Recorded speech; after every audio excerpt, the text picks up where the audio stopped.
Okay, welcome everyone to this Next Generation Masterclass. This is our sixth one in this series.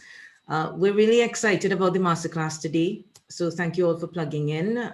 We hope it's going to be stimulating conversations, represent the foundation of the way we interact and communicate with each other.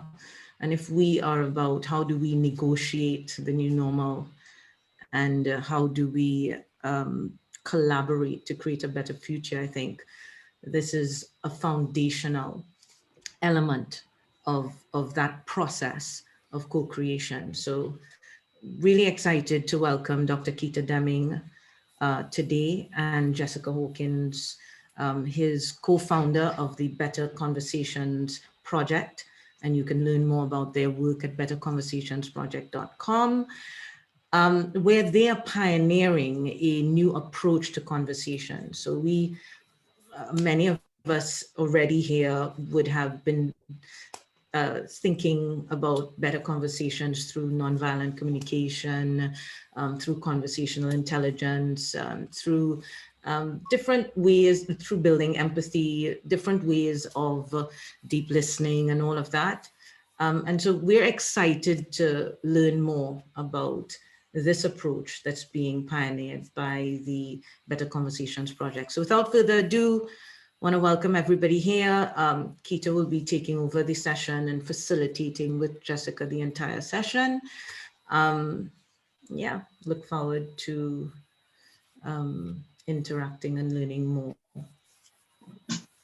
Welcome, everybody.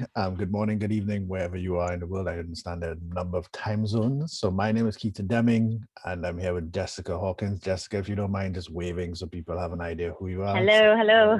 Welcome. Hi, Jessica. So Jessica and I are co-founders of Better Conversation Project. On one day, we'll tell you the story of how we stumbled on this together. And so far, it's been a really exciting journey for us. So our goal is to help people prepare and build better conversation. And in the next 2 hours, 2 hours and 15 minutes, we want to introduce you to a very simple yet sophisticated tool. And the goal of that tool is to help you to start building better conversations right away, so that you can feel clear and you're confident as you move through conversations. Now, we do conversations every day, but not many of us take time to really get intentional about the way we have conversations.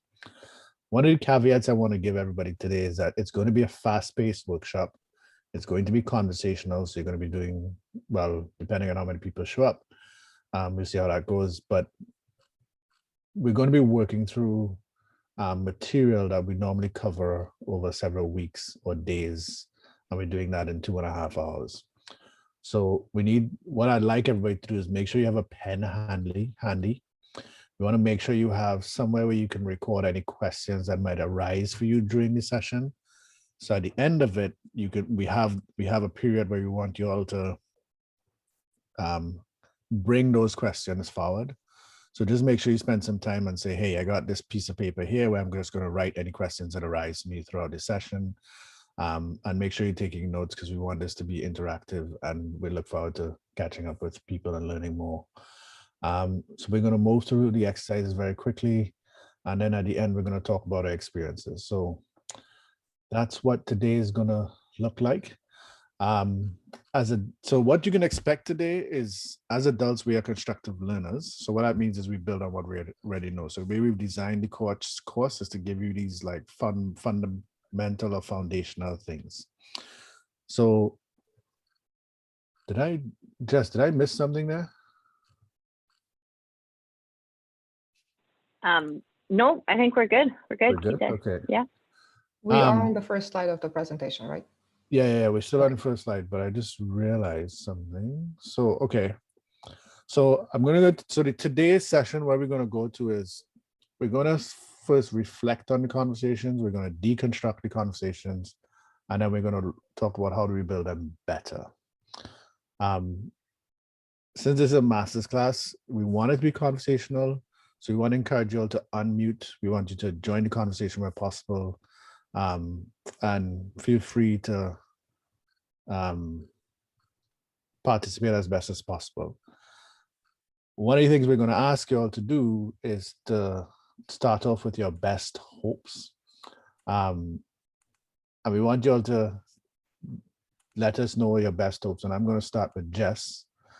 Jess, do you mind telling us your best hopes for today's conversation, for today's I session? do. So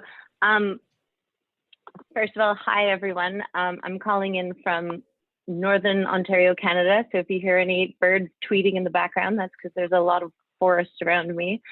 My best hopes for today, so like it says on this slide, Keita and I really are hoping that by the end of these few hours, you will have a lot more clarity and a lot more confidence even moving forward as you navigate your conversations, especially the ones that tend to be a little bit more challenging. So my best hopes are that if by the end of this you feel like you're even, 0.5% clearer and more confident when it comes to your conversations, then I think that would be a great use of our time.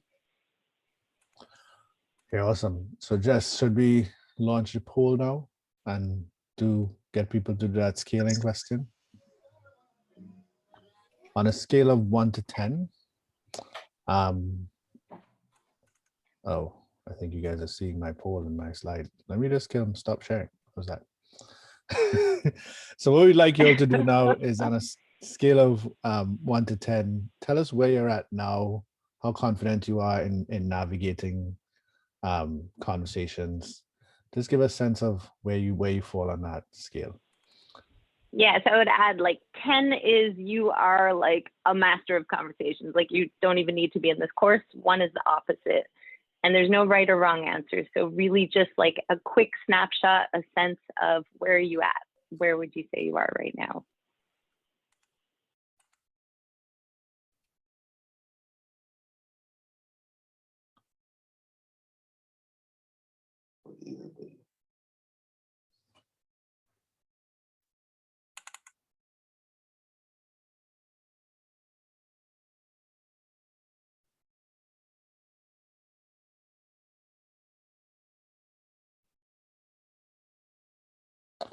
Okay.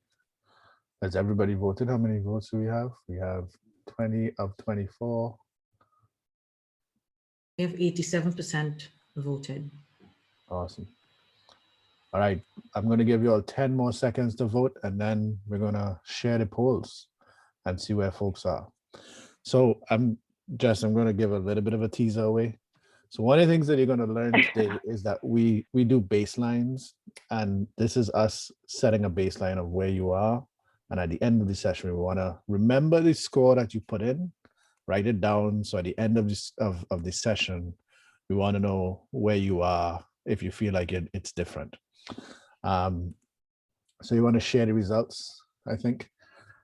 Just remember what score you put down. If you put down a 2, try and remember that. And then at the end of the day, we'll want to review that, or you check yourself on where that score is. So what's interesting here is most people are at 5 or a 7, 2. So most people are confident. We don't have any 10s and we have no 1s. So everybody's making progress and feels like they're good.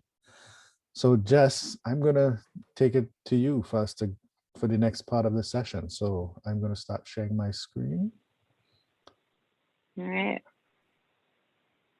right. So, I just want a quick side note on the scaling. If you are marking yourself at a 2 or whatever it may be, maybe at the end of these few hours, you find you'll be marking yourself even a little lower on that scale. That is actually okay too, because that is a good sign that you are sort of deconstructing things a bit and maybe rethinking. So wherever you end up on the scale, it's really just for your own reference. There's really no right or wrong. So let's get started here. Keita, do you want to swap us over to part 1? Got it. All right. So as Keita mentioned, we're going to have 3 parts to this masterclass today. Part 1, we're going to reflect on conversations. Part 2, we're going to start deconstructing a bit. And then part 3, we're going to reconstruct and hopefully reconstruct them better, whatever that means for you. So This is part one. And what we're going to do is we're going to have 4 exercises that we'll do, and then we'll take a little break. And these exercises are meant to capture a baseline. And the 4 exercises, the first one, we're going to practice listening. The second one, we're going to take a look at perception. So we're going to practice perception. The third one, we're going to look at focus. And then the final one, we're going to look at attention. And we're really going to like go through these quickly so we can get a snapshot of your baseline, and we can take a look at that after the break. So baseline number 1, where are we here? So let's move forward to baseline number 1 is a listening practice. And bear with me here. We are, yes, okay. Here we are. So what we're going to do for baseline number 1 is an exercise called the connector. And I have a little graphic for that. We have a little graphic for that on the next slide. And this is something we usually do in a live group class. And this is going to be our first time doing it online. So we're really curious to see how it's going to work. And it's going to involve everybody participating in a conversational style. But the difference will be that all of you will be having one conversation with me at the same time as if you are all one person. So we're going to go one by one through each of you, and you'll have a chance to respond to whatever I had said last. So does that make sense for everyone? Can I get clear on that? Keita, you want to add on a little bit to clarify? Yeah, so Jess, I already fumbled the ball already. We were supposed to do a best hopes exercise for everybody. So before we did this exercise, and I totally fumbled the ball on that. So before we jump into what we'll call a conversation with Jess, can I just get a couple participants or people in the audience to unmute and tell us quickly what's one of your best hopes for today's conversation? And then, because I think it's important to get people's voices in the room. So if you can just say, and what we mean by best hopes, I think it's also important because it kind of might be foreign language for some of you. It really is. Suppose this was a really good use of your time. So, you know, for some of us, it's bright and early. For some of us, it's your Saturday afternoon, and you're all here today for a reason. And suppose this was really a great use of your time. How would you know after this was over? What would tell you that, yeah, that was good use of 3 hours today? I think what you said initially, Jessica, for me, like having a start point, having a benchmark. So for me, my best hopes for this class is that it will serve as a litmus test. I think I'm a 5. Let's say I think I'm a 5. By the end of this class, I'll have more certainty. Where do I fall in my comfortability and my skill when it comes to conversations, right? So that's my best hope. By the end, I know exactly where I am on the scale. You know, it'll be great if people are speaking, they can say their name and where they're from before they speak as well. It'll be great. Yeah. Thank you, Margaret. I was just about to add that. So thank you. Christine, where are you from? Where are you calling from? My name is Christine. I'm calling in from New York. Awesome. Hello, my name is Ana. I'm from the south of Brazil, and I would like to thank this opportunity. And for me, my hope is to be able to catch the whole meaning in a different language. Thank you. Awesome. Anybody would like to go next? Hi, this is Faika from Trinidad and Tobago. I'm a lawyer and a mediator here. Hi, Margaret. Nice to see you. And I am just wanting to get from this a higher level of confidence in the way that I communicate, and always, of course, to learn how to master my communication skills. Awesome. Is there someone else who would like to share? I would. Hi, I'm Erthan. I'm speaking from Copenhagen, Denmark. And can you say your name again? Sorry. Erthan. My name is Erthan. Erthan? Okay, yeah. And yeah, my hopes would be maybe to improve like you said, Christine, also, but to improve my cooperation skills and to get insights in other human beings, in how you interact, and maybe give some basic tools on how to improve that and cooperate between humankind from all places of the world. Awesome. Anybody else? And we have Sandeep. I have a raised hand. Yeah. Hello, I'm Sandeep. I'm from Bangalore, India. I'm in advocacy and activism. My expectation from this conversation would be to learn a few skills on how to deal with resistance when conveying ideas, especially when you speak of climate change or things that are not mainstream. There's a huge amount of backlash from the mainstream. I mean to say, ordinary people, the 90-95% of audience generally find it kind of difficult to believe, and they tend to react aggressively.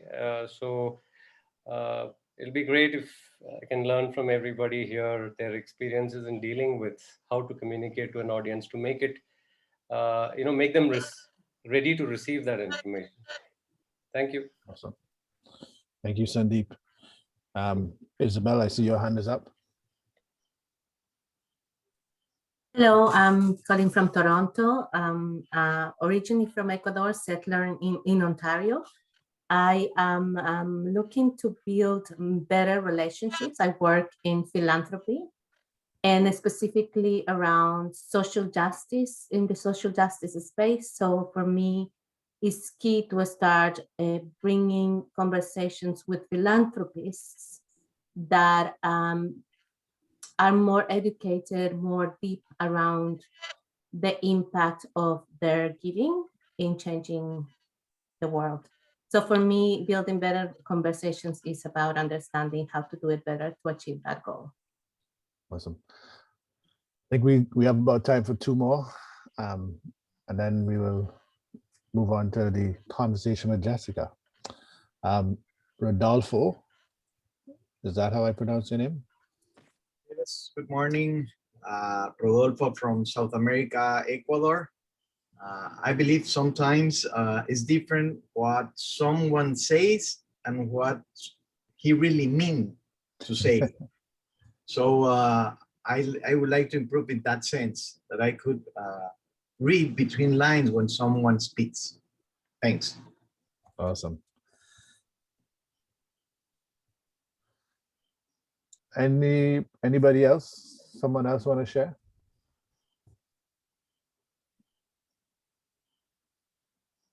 Somebody Not else? to not to take up the space, but I do want to share what I would like to get. You are allowed to share, Margaret. Okay, thank you. I was just gonna ask you, Margaret. I was like, I want to know.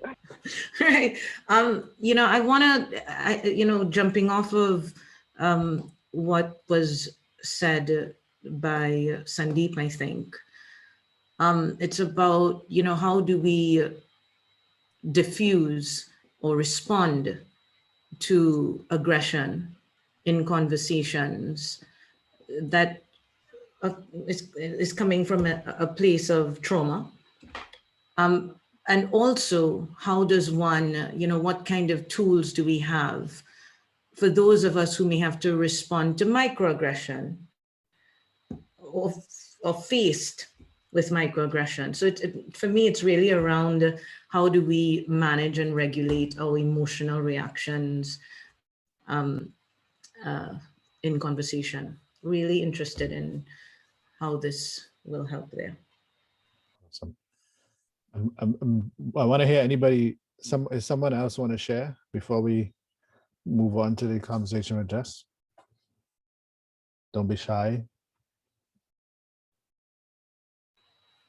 Well, Lipsa has shared, Deborah has shared. Oh, I didn't even Marian see has shared, no, in writing. Rosalind I didn't see the has chat. shared. Yeah, many people are sharing in chat. Okay, so I guess those people prefer to share in the chat, I'm assuming. Yeah. So Roslyn, with clarity and community, you spoke, hope to increase confidence and improve the way you communicate. So that's Marion, and you're from France. Welcome from France. Lipsa, in second wave in India, I'm part of a lot of groups talking about the reality into a policy space and the hard space to listen to ground angst and government practical challenges. The best hope is to pick up small skills I can use in conversations. Deborah Johnson from Trinidad and Tobago. Identify blockers you may be unintentionally throwing into the conversation without preventing the best possible conversation. And then Julian from London, Ontario, Canada, not to be confused with London, England, which could very easily happen on this call. I'm looking forward to develop the ability to create space that invites dialogue between members of community and with others. So Jess, how I'd like to do this, Jess, can you unmute? Jess, yeah, Yep. there we go. I'm here. All right. Hi. So we're going to move into the conversation with Jess, and I just thought of how we could do this. Because of how many people are on the call, we need about 10 volunteers. So what I'd like people to do is, those of you who are willing to speak, I know it's because some of you seem to prefer to do the chat. For those of you willing to speak, actually some people who could in the chat, you can participate as well. Now I think about it, you can participate as well. So anybody who wants to participate in this section, we're going to ask about 10 people, and they're going to be having a conversation with Jessica as if it's a natural conversation. So it's going to be, Jessica is going to set it up. You're going to ask a question or respond. You're going to get to do that once, and then it's going to go to the next person. So that's kind of how I'd like to do it. What I would like to suggest is, if you raise your hands in Zoom, so there's a feature in Zoom that if you click on chat, if you click on reactions and you hit raise hand, if you raise your hand, that will be your way of volunteering. And then that would give us a sense of which order to go in terms of there. And we want to get 8 to 10 volunteers. So for people who want to volunteer, I see Adam, you just went first. Thanks for, in Trinidad, we say taking the shining off the ball. So we got 4, 5. Yeah. And I was going to say, even, right now it might not feel ready to volunteer yet, but as we're conversing, if at some point you realize like, yeah, I want to hop in on this conversation, this is really for you. We're not going to be assessing this. This is to give yourself a baseline. We're going to come back and look at this conversation later. So the more you participate, the more you get to have that baseline that we're talking about. Yeah, so I just need like 1 or 2 more volunteers, ideally. Is somebody volunteering in the chat there? Roslyn, there we go. John, great. All right, so I think we should begin. We have enough volunteers, and the order is going to be, and this is strictly by what's happening in my screen. So the order will be Christine, Carolyn. So Carolyn, you're number 2. Earthen, you're number 3. Sandeep, you're number 4. Adam, you're number 5, despite having raised your hand first. Anna, you're number 6. Anurag, did I say that correct? Anurag, you're number 7, and John, you're number 8. So that's your order. And how I'm going to set this up is that Jessica is coming to us with a challenge that she has. So she has a scenario. She's coming to us because she's struggling with something. So you're going to kick off that conversation, and feel free to open the conversation however you normally would. Christine, you are first. So how would you like to open that conversation with Jessica? Hey, Jessica, how you doing? I'm good, thank you. Carolyn? Are you enjoying the workshop so far? Are you excited about it? I am, now that I see your face. Sorry, don't record that, Keita. Hi, Carolyn. Yes, Hey. I am, but I'm also feeling pretty stressed, to be honest. Hey, why are you feeling stressed? What's on? Because my internet can cut out at any second. I have really bad Wi-Fi, and my kids can come home at any second, which will make it challenging to facilitate this with peace and quiet in the background. Sandeep.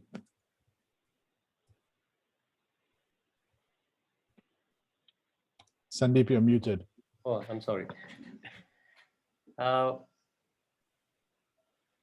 Sorry, who was I speaking to? So Jess. you are just responding to what I just said, Yeah, whatever way yes. is natural for you. Yeah. Yeah, I got it. Jess, what if it didn't matter? I mean, it's all right if there's some noise in the background. We're okay with it. Is that fine? Yeah, but it's still really stressing me out. It's been really tough trying to work from home with 2 kids under 5 and a 6-month-old puppy, and I'm having a hard time with it. Yeah, I can relate to that. You know, having lots of noise around when you're trying to do something that's important to you, and we're dependent on technology. So I think from that perspective, a lot of us can understand if there are interruptions or if the internet drops out. But is there anything that you can do to help ease this stress that you have? That's a great question. Thanks, Adam.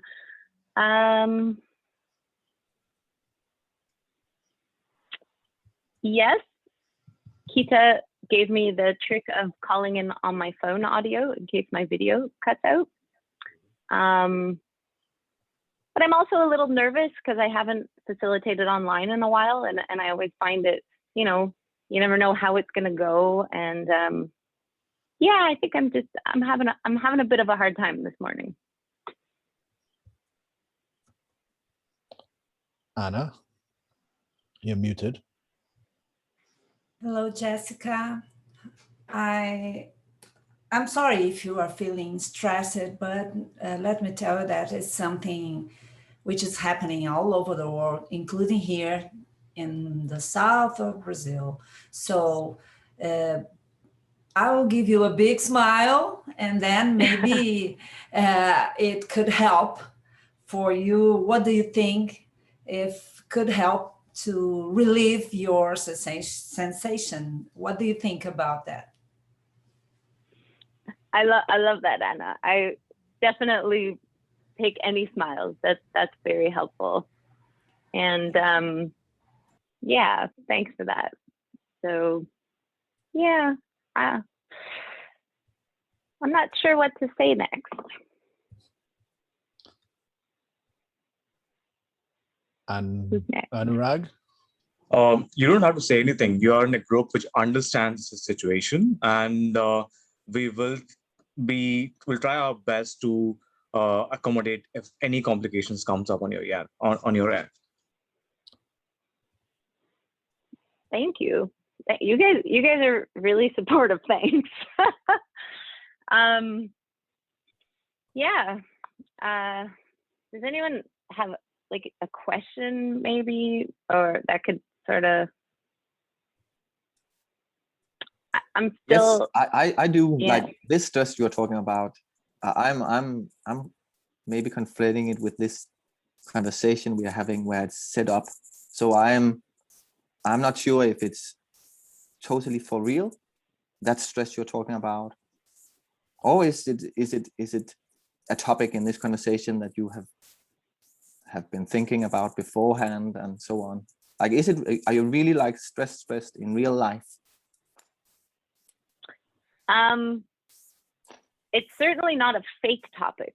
Everything I'm saying is real. I'm embellishing a little bit for the purpose of this baseline to keep the conversation in a place where we can see, you guys can see like how might you respond next when you're talking to someone who's having a bit of a hard time with something. So yeah.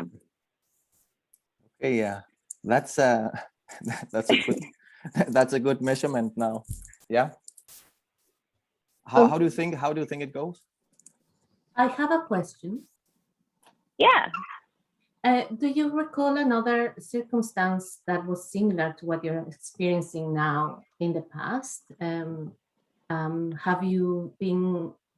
there been any other moments that you felt like this, stressed, and what happened then? Sorry, that's an amazing. Was that Isabel? Yeah. Was that Isabel? That was Isabel. Yeah. That's me. Yeah. Okay, go ahead. I think that's a great question, Isabel. Yes, I've had a few circumstances like this lately, trying to work from home with the kids. And usually my husband will really help out. He takes the kids out, tries to keep them out as long as possible. But what most often happens is they get back before I'm done. And then my little one, you know, she's banging down the door and having a meltdown, trying to get into the room while I'm still going. So that's been really challenging because first of all, I feel guilty. And then also there's a lot of noise in the background. So yeah. So Jess, should we close it off there? Yeah, how about one more? Okay. Well, John and Julia had their hands raised and other people came in with hands raised and they've been waiting. Oh, so. great. John. Okay, great.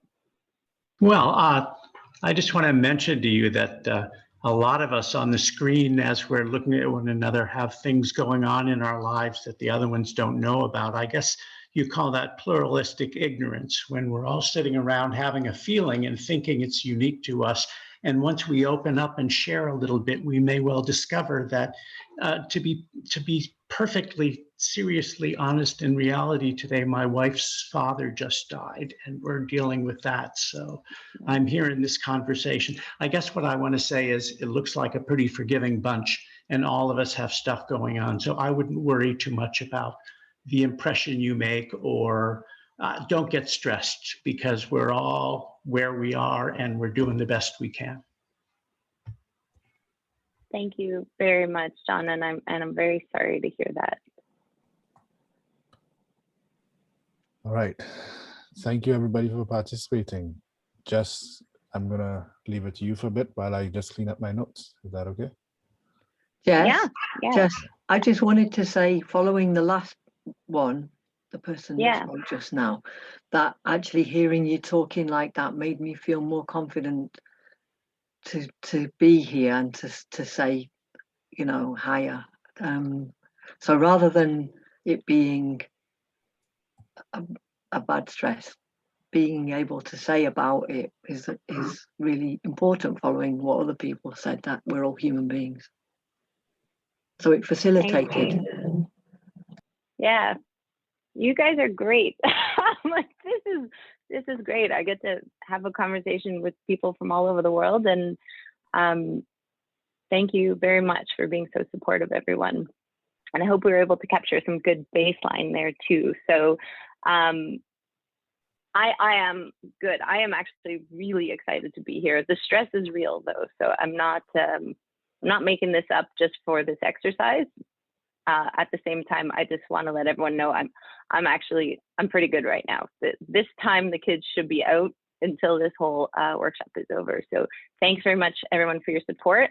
And I'm curious to know very quickly, what are your first impressions on that conversation? How did that go? Would you say that was a good conversation? Could it be better? What might we do different next time?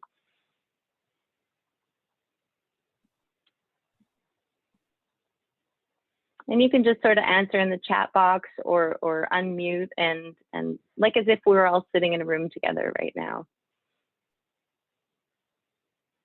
I think it went really well. As some of the participants had said, it makes all of us, I think, a little more relaxed. I know I started trying to connect an hour before this meeting even started because our internet is so bad. So just hearing you voice that, it just made me feel better. And I think everyone's in the same boat, like we're all dealing with concerns, worries, stress, etc. And we all obviously want to be here. So it's nice knowing that everyone's so understanding. That's great. I think it went well as well. I was thinking as everyone was speaking, how it went the whole spectrum and expanse of a conversation, right? From us trying to find out the problem from you sharing the problem, us saying that we're understanding, providing some solutions, and then also with John, thank you for being vulnerable enough to share what you're going through, so we're able to put everything into kind of perspective. And thank you for that term, pluralistic ignorance. And again, sorry for your loss. Yeah. Yeah, thanks, Christine. And how did it feel when the conversation first started? And Keita, let us know whenever you're ready, and I'll just keep I was about asking to say questions. I'm ready. I'm good. I'm You're good? Yeah, I'm good. Yeah. Okay. So I would be curious, like before we move on, just really quickly, right at the beginning when I first started talking about what I was struggling with, how does that feel as the listener who is about to respond? Are you guys feeling like totally comfortable with that? Still a little bit like, ooh, I'm not sure what to say next. Like, what was sort of a first impression there? I thought it was relieving. I thought it was a nice thing. I thought it was getting to some real stuff. Like most conversations on the surface are, you know, how are you? I'm good. What do you work with? Where do you come from? Blah, blah. And everything is fine. And we tend to just focus on our surface. And this is breaking through and actually talking about the problems that we all deal with, that are the things in our life that needs tending. I think that was relevant. And then honestly, then I thought I got this, as I told, a confusion where your expression did not live up to my impression of you, and it seemed a little set up because you kept on in it in a way that I would not normally expect you, as just seeing you for the first time in my life, to do. So there I had the need to just say what I did, but it was good. Yeah. Thank you. Well, I was trying to make you guys work a bit. So you're right. I probably naturally might not have kept pushing on the struggle. Oh, you were a little whiny. That was what happened in me. It did not look like you. Not necessarily. No, thank you. All right. Can we move on? Because I think we are definitely on a tight timeline, right, Keita? Yep, we are. All right. How's it looking? Looking good. Let me share my screen and just hand it over to you again. Okay. Okay. So up next we have baseline number 2. So baseline number 2, we are going to take a really quick look. This one's super fast. It's like 30 seconds. We're going to take a look at your perceptions. So baseline for perception. So we're going to switch to the next slide. And what you'll see here is just a blank slide. And I'm going to count to 3. When Keita switches to the next slide, I want you guys to just, as fast as you can, type in the chat box the first thing you see. All right. Get ready to type in the everyone good? Listen, get ready to type in the chat box. I'm going to count to 3 and just type in the first thing that you see. Okay. Anya, your hands are not ready to type, Anya. All right. Keita, like, 3, calling people up. 3, 2, 1. First thing you see.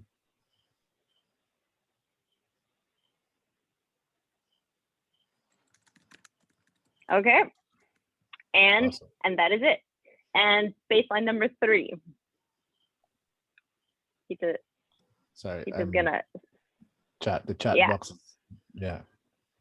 Okay, so we're good. Don't worry, we're gonna come back to all of these, but we're just gonna plow through a few baselines. Baseline number 3 is about focus. We're gonna look at how well you can focus. So we're gonna play you a really short video clip. Some of you might have already seen this before, and that's okay. You can still try to focus as hard as you can on trying to get the right number here. And in this video, you are going to see a few people passing a ball back and forth, and your goal is to try to count how many times the people wearing white shirts pass the ball back and forth to each other. And then when you're done, you type the number in the chat as well. Yeah. So ready? Oh. Sorry, can you all hear my sound? stop. Let me just change one setting and share sound. Okay. Sorry. Is everybody hearing my sound? Count how many times the players wearing white pass the ball.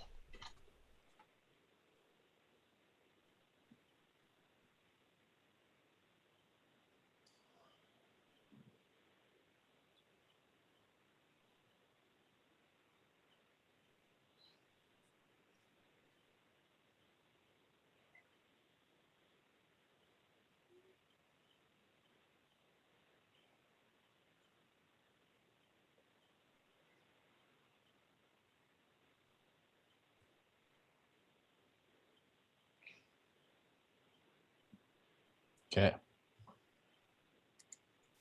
Type in the chat how many times 16, did they pass the 16, ball? 14, 10, 18, 14, 16, 14, 18, 15.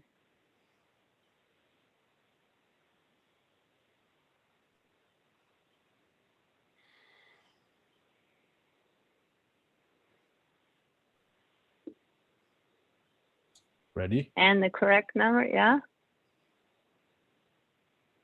All right. All right. So the correct number was 16. So Oh, just to give you an idea on how well you're focusing there. Did I go too quickly there? Sorry. That's okay. I can't tell if my internet's cutting up or if can everyone hear me all right? Yeah, your sound is great. Okay, good. All right, and this is the final baseline. After this, we're going to take a little break, so we're not making you guys work too hard. Baseline number 4 is about your attention, how you're paying attention when someone is speaking about something. So similar to what we did before, but this, we're only going to look at one statement that someone says, and we're going to look at your ability to really break that down and understand it. So I need a volunteer for this one. I can't see the hand raising. Keita, you want to call on a volunteer? Earthen was the first hand I saw. Okay, It was perfect. actually just up all the time. Oh, That's what I'm on. So who do you want to go, or should I let Anya go? Sure, but I did not hear exactly what I was supposed to do. I'm sorry. That's okay. I'll walk you through it. All she asked for was a volunteer, so you haven't been given. Okay, I'm in. Okay. Right. Earthen has volunteered. Earthen, okay, perfect. So we've got a scenario here. So Earthen, I need you to put on your best speaking voice. Okay. You're in distress. Like you are. Have you acted before? Clearly, I'm not a very good actor. So, oh, perfect. So I hope you're better than I am. Okay. But you're gonna read out this scenario, and I want you, like, you are coming to us because you are really struggling. So Keita's gonna put up the scenario. You read it, but hang on one sec. And everyone else, I want you to really listen to what Earthen's saying. Okay. Oops. Ready? Okay. I need to just remove my So I'm saying this aloud. Yes. Yeah, you're gonna read it out loud. Okay, I'm really struggling. I just don't see how things are going to get better. I've tried everything and nothing has worked. And she's so freaking disrespectful, so rude to me that I can barely make my work done. I literally have a knot in my stomach every time I know she's going to be in a meeting, and it is affecting my work. I have no idea what to do anymore. Wow. Okay, we picked the right volunteer, Keita. What do you think? A round of applause. That was really good. Good job. All right. So everyone, very first impressions. I'm going to start with feeling. What is your first feeling when you hear Earthen say this? You can call it out, popcorn style. Type it in the chat box. Frustration. Yeah. Good sense of frustration. Yeah. Despair, anger, concern, stress.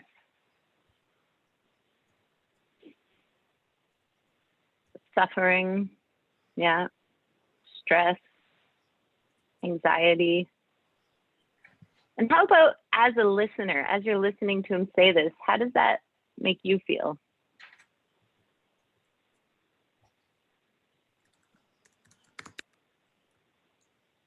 Empathetic. Oh, you guys are so good. Sympathy. You want to help. You feel stressed. Yeah. A bit down too. Reminds me of, oh wow, yeah. Concern. You want to help. You're identifying with him, yeah.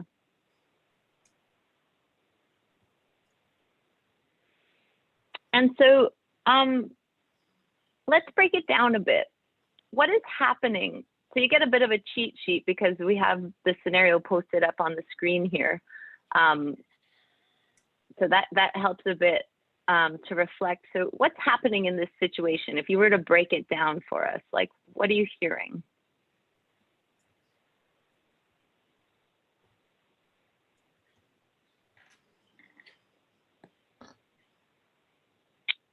I think that Earthen is looking at the behavior of someone else and attributing some motivations to it, which may or may not be there. It's difficult for us to know, but I think that he sees a behavior as rude, which may have been intended to be rude, may not have been, but there's some attribution of motivation to the other person in that he's describing. Yeah. And a few more things here in the chat box. Let me read them out. Faye is saying he's having trouble with a coworker or boss. Julia says the speaker would like some new ideas. Christine says there's an issue at work. Yeah. Could be with a colleague or supervisor. Isabel says, what does respect mean for him? You want to understand what truly affects him. Despondency, Sandeep. Lisa says he doesn't have space, channel to have a dialogue with the coworker. Rosalind says, what is he telling himself and why? What is going on for him? So that's what you're curious about, yeah. How is she being rude? What behaviors can be changed? And Carolyn, that this has been going on for a while and the situation is escalating. Oh, we got some more here. Anya says, can we stop after this? Am I going too fast? Yeah, can we just stop after this? I think we're good. We have more than enough, I think, Jess. Okay, there's one more, I'll just read it out. Yeah. An underlying feeling of despair. And yeah, someone wants to know what the trigger has been and all that. Okay, great. So Keita, you wanna, Keita's been writing all these down here, so he's gonna share those with us so we can take a look. Jess, I need you to just lead for it because I need to type this out. It's a lot. Oh, are you still typing? Okay, hang on. Yeah. So I have a few more questions and I'm curious about what would be most useful to know next? What, Keita? Yeah. Go ahead. You go ahead. You want me to? I'll just keep. We'll keep talking about it while you transcribe the stuff that you have. No, I think we have enough for what we need. Yeah. And you need some time, or you good? I'm good. You're good? Okay, so we'll just keep talking. Are you ready to post the column? Yeah. Perfect. All right. Stop sharing. Well, that didn't go as well as I had hoped. You guys are going to see some typos, and I apologize because this is like real-time typing. There we go. Frustration, despair. Okay. Jess, are you guys seeing my screen? Yeah. Okay. Okay. I just go ahead. Yeah. Yeah. You want me to read through them? Yeah. So I'm just going to quickly read through this, but we just said them all. So more just to know, like, is this capturing everything what you guys are saying here? Is this an accurate depiction of what Ertan said? That I'm going to go to what you're describing. Attribution motive. That he would like. Yeah. Can I also get people to take their hands down unless they have like actually have a question? Can you just click on chat and take your hands down unless you have a question? Because I keep thinking people have questions. Go ahead. So an accurate description of what he said was, there's an issue at work. You're curious about what he means by respect. That keeps moving around here.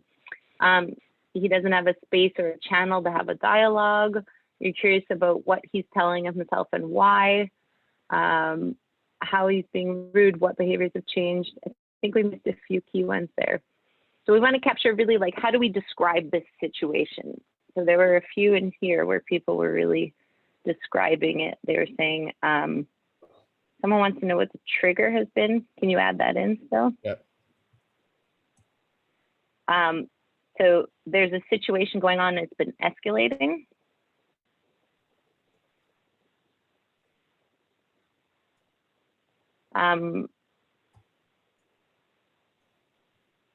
There's a lot of questions. There's an issue at work. It could be with a colleague or supervisor. I think I have that one. Yeah. He's having trouble with a coworker or a boss. I have that one. Yes, I think we just want to capture, like, when we're describing the situation. The speaker would like some new ideas.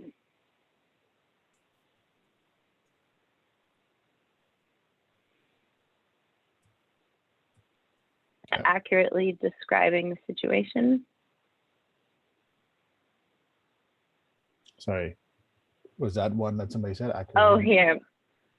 Yeah, Deborah said, whatever's happening, it seems to be having a real impact on him. And that's concerning. It looks like he's suffering moral damage at work, maybe burnout.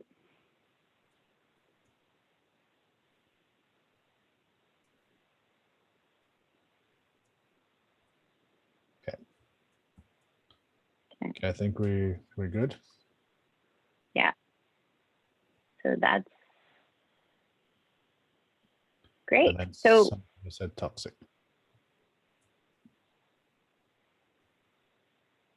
Okay. perfect. So we've finished part one of our, so we have 3 parts. Remember, the first part is sort of reflecting on these conversations. Now we're going to move into part 2, which is our next section. And that's going to be about starting to deconstruct these a little bit, so we can take a look at what's going on. And so for part 2, we're gonna go back to this same scenario again. So Keita's gonna put up this scenario, and I'm gonna ask you a couple of questions, and I want you to really look for the answers in here, okay? So you can also type them out, call them out, whatever works for you. So what if I asked you, what are you hearing him say is really important to him? What would you say? Looking back at this, you can take a minute to kind of read it over again. What are you hearing him say is really important to him?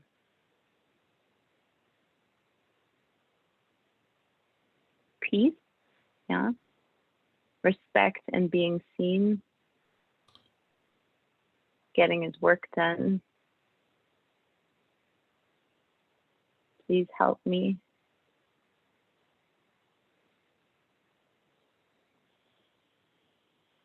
You catching these, Keita? And what is he saying that he wants more of? It might not sound like it on first glance, but if you really look at this scenario, what do you hear him saying he wants more of?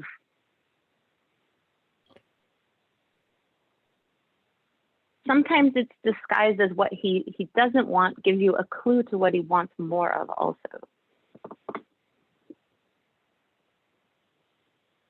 I'm going to scroll down on the chat here.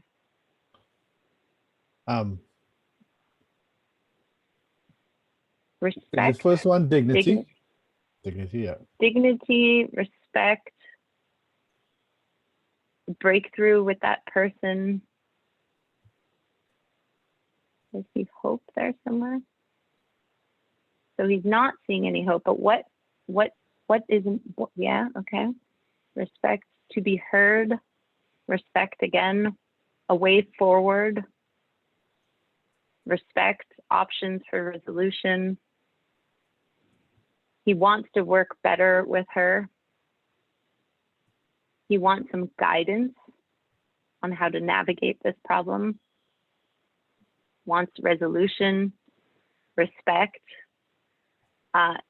wants to be able to focus on his work, yeah, and not be distracted or stressed.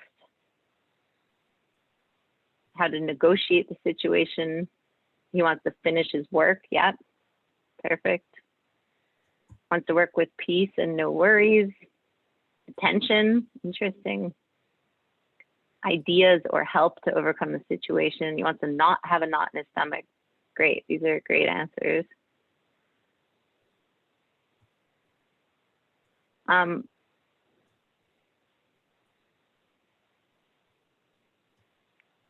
So if we just flip to the next, actually, Keita, do you want to post those columns so we can take a look at the two of them? Yeah, I'm just still typing though, but yeah. Oh, okay. I'll post and you guys can watch while I type. So in full disclosure, we didn't expect you all to be using the chat section as much as you are. So we did not plan for that, but we're working with it on the fly. It's all good. It's working. It's working well. You guys are having great responses. Yeah, it's just I did not plan to be typing and looking at the chat section at all. So you're making Keita work. That's a good thing. Yeah. All right. Wants so to be successful and respected. Yeah. All right. So Des, you want to go ahead? Yeah, I can't. Can you scroll down further to the bottom of column 1? Because I think that's where we really. Yep. So in the first instance, we're looking a lot at like he's feeling stressed. He's struggling with something. There's something triggering him. The situation's escalating.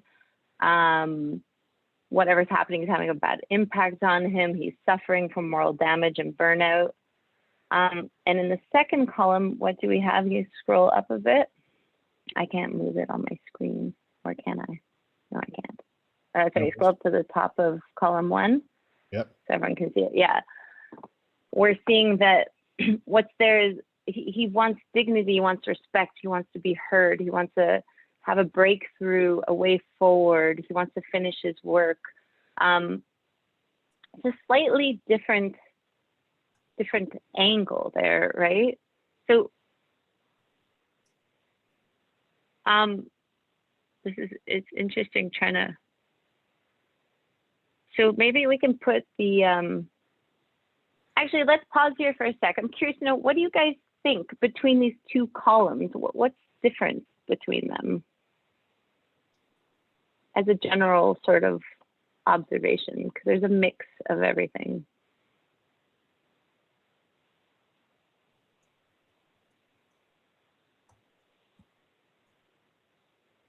The gender dynamic.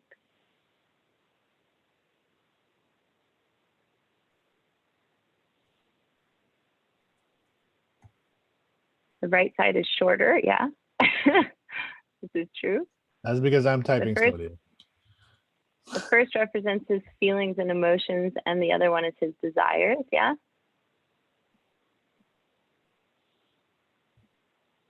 Left is downer stuff. Right is aspirational.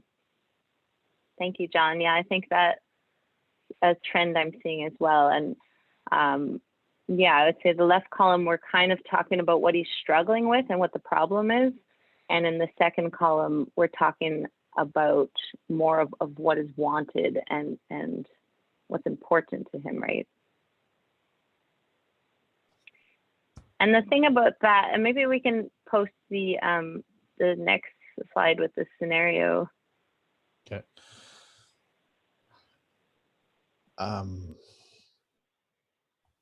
So I'm learning. With the highlighted one, yeah. Needs to feel he matters.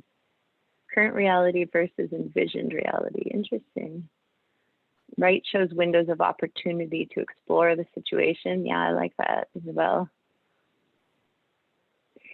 So what we wanted to point out here is that the first time you heard this scenario, I think for most of us, it's very default to hear what he's struggling with, you know? And Earthan, you did such a good job too. I was like, oh man, that sounds really tough. But then when we ask slightly different questions, when we ask through the lens of what is important to him here and what is wanted, some other things pop up. You can see that he wants things to be different, that he's already tried some things in the past. Maybe those didn't work, but there could be signs and clues in that as to what might work in the future, or what strengths or resources or resilience he already has. He wants to get his work done. A few of you pulled that out. That was really great. And he wants to have an idea of what he can do. He's looking for solutions. And so a lot of the time on first glance, we'll hear that he just has no idea. And then we can tend to fall into that spiral of not knowing what to say next. But with a different lens on, when we expand our lens a bit to be curious about what is important to him and what he wants, it tends to tune our ear a little bit away from what he's struggling with. And that might change the way that we then can respond to him. So the reason why we're pointing this out is because after the break, we're going to introduce a tool. So a lot of you said at the beginning when you talk about your best hopes that you would love to, you know, have some tool and some help around how to navigate your conversations. And so we're going to look at a tool that's really going to give you like a clear, simple lens of how you can be curious about this in your conversations. But first, we're going to quickly go back to the other three or the other two baselines and see what's going on there. So back to this. What did you guys all type into the chat box before? I didn't see that. Does anybody want to speak out what they had said for this exercise?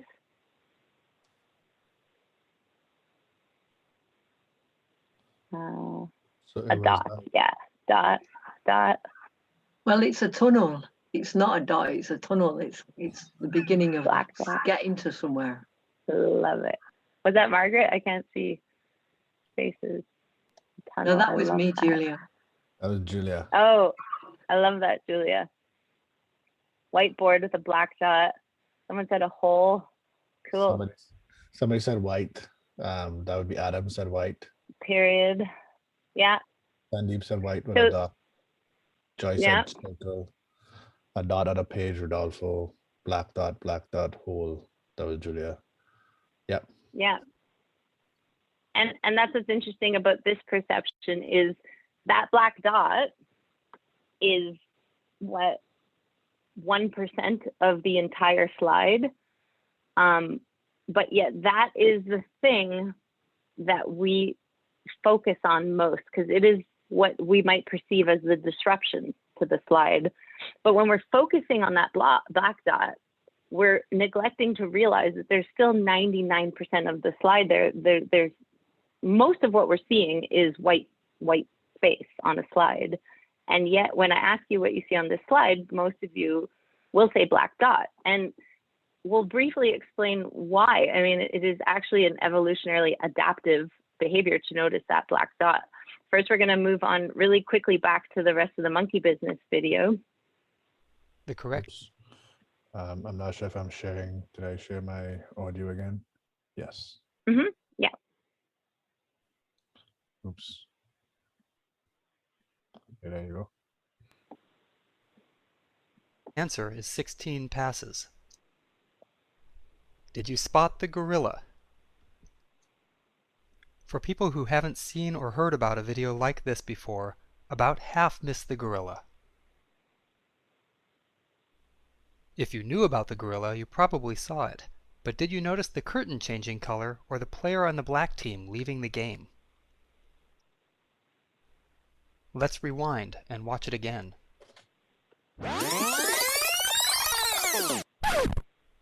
Here comes the gorilla, and there goes a player, and the curtain is changing from red to gold.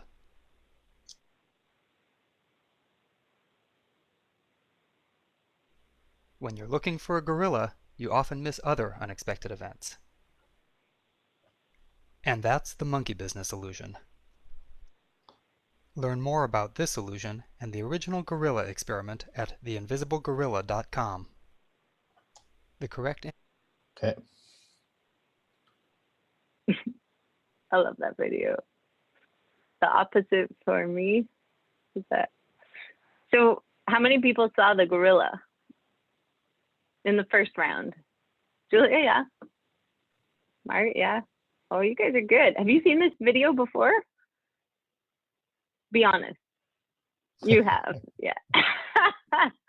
So if you've seen the video before, how many people saw the curtain changing or the player with the black shirt leaving? You saw the gorilla and the change of color. Wow, that's awesome. Yeah.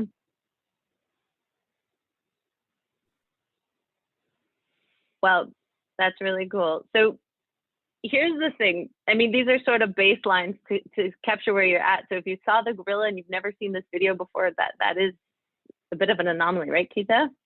Yeah, for sure. Yeah. Most people miss that. And here's the thing. If we just scroll forward to the next slide, when it comes to the black dot, or when it comes to our curiosities in conversations about our instinct to hear what the problem is, what people are struggling with, the reason why that happens is because, first of all, we will only see what we're paying attention to. So if we're used to listening for the problem with a problem-focused ear, we will tend to hear more of that. And the reason why we are naturally inclined to looking at the problems is because of something called negativity bias. And if there's any psychologists, social psychologists, or anyone who's taken psychology in the past, you've probably already heard this. So I'll give you that in a nutshell. Negativity bias it's an evolutionarily adaptive behavior. It helps us survive. So for example, as we switch to the next slide, you might notice the first thing you see, you might have thought oh, that's a snake, but it's actually a stick. But you almost certainly would never do the other way around, which is on our next slide, you would almost certainly never see this snake and say, oh, that's just a stick, right? Because you probably wouldn't be around for very long, at least not in some parts of the world. So this helps us survive. But when it comes to our interpersonal relations, when it comes to our conversations, this tendency, this default mode that we have can really skew our perception, and it really limits us to seeing half of the picture. It limits us to seeing what someone's struggling with, but maybe we neglect to open our lens up and really hear in those struggles what's important to them and what they wanted. So for us, having better conversations, the very first step is really to bring an awareness to this. And I see that some of you already are either doing this naturally, or you've been trained in this more solution-focused or strength-focused perception. And if it's coming naturally to you, then that's really cool. And if you've been trained in it and you're doing that naturally as a result, then that's great. And for those of you who haven't tuned their hearing or their curiosities towards seeing the full picture, seeing what's wanted and what's important, then that's what we're going to introduce a tool for after the break, which will really help to do that quite easily. Yeah, Keita, I feel like I have been talking a lot. Well, this typing has been intense, more intense than I thought. You've been working hard.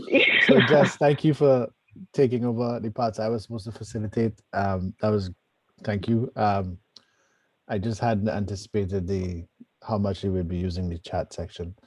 So far, what we've done is we've gone through the reflect, then we kind of deconstructing the parts of conversation where we focus on And next, we're going to start to focus on what we're going to reconstruct and get us to think about conversations using a simple yet sophisticated tool. So far, let's do a quick check-in before the break and talk about how this might help us have conversations. Will this help us have better conversations? We're going to take a break now, but any reflections so far quickly before we jump into the break? I actually am curious to know the percentage of people who saw the gorilla, whether they got the correct answer or not. Because for myself, I was so focused on counting that I didn't know it was a gorilla, but I saw something blacker go across the screen. But because we were told to just focus on ball counting, that's all I would allow myself to even do. So I'd be curious how many people who saw the gorilla got the answer correct, and compared to those who didn't see the gorilla. Yeah, I don't have that data, but all I know is that very few people even see the gorilla in the first place. So I don't have the data around what percentage of people who saw the gorilla actually got the number correct. But what's interesting is that the point of that is not to get the number correct. The point is that in us focusing on ball counting, we miss a lot that's happening in that scene. So in the next, after the break, we're going to introduce a piece around helping us to think about what do we focus on. What are we in terms? Let's use the analogy of the ball counting. What balls are we counting in our conversations? What are we focusing on in the next section? That was a terrible. I would never say that sentence again, ever. What balls are we counting? Sorry, that was terrible. But yeah. Yeah, you might want to reframe that. Yeah, I'm never going to say that again. But it's what are we going to focus on? And so after the break, we're going to do that. I don't want to add anything. We're going to take a break now. So what's going to happen now is I'm going to introduce a 5-minute break. Then we're going to go to a list. I always say your name wrong, so please tell me. No, I will. We will facilitate that part when we come Margaret back from the break. Okay. Facilitate a little. Margaret and Day. 15 and the team will facilitate 15 minutes of. You don't need to say anything. You don't need to say anything. An exercise, and then we'll come back with our tool.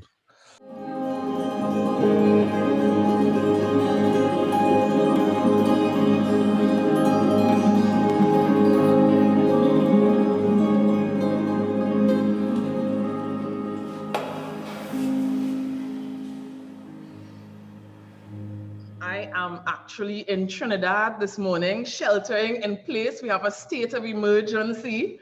So yes, for the love of the music. And right now, it feels sometimes like it might be a good idea to hide under a bed. But we are, we are in a panadana or whatever P word you want to insert. Some of the most engaged, fun looking from the outside, joyful conversations I have ever seen have been between really little humans and really old humans.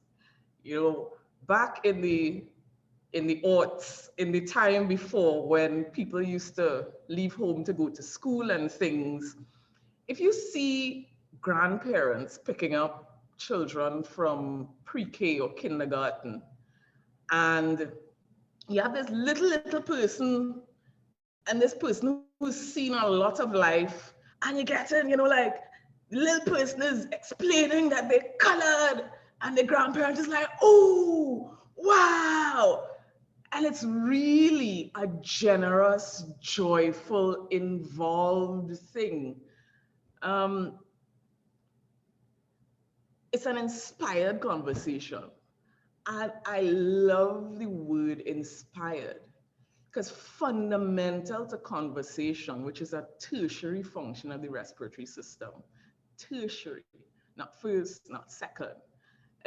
Conversation is graduate level stuff in terms of the respiratory system. But fundamental to conversation, fundamental to speech is the breath. So when we talk about inspired conversations, we're talking about conversations powered by and supported by our breath. And one of the things that we can do to stay in conversation and to stay involved in conversation is to leverage an interesting thing about the breath. You breathe about 35,000 times per day, but most of the time you don't think about it, which is good if you're like me and can't remember where you put your keys most of the time. 35,000 breaths. I mean, I would be in respiratory distress all the time if it were up to me to think about it. But you don't have to think about your breath most of the time. But your breath is one of the fastest ways to get a handle or to use as a lever for your involuntary nervous system, which is called the sympathetic nervous system, which doesn't feel very sympathetic when you want to run away or someone says something, you know, one of your favorite persons or your closest person who's not your favorite person, who knows exactly what to say in a conversation. So you go, ugh, and you feel yourself just tighten up. So what we're going to do is just experiment a little bit with some patterns to help us, to give us some space, to help us notice where our breath is. And as we talk about noticing, and Jess was talking about curiosity, for a moment now, just take a moment and see where your breath is. Just feel where your breath is in your body. If it helps, you can soften your gaze, so maybe not focus on a computer screen, but just feel where your breath is in your body.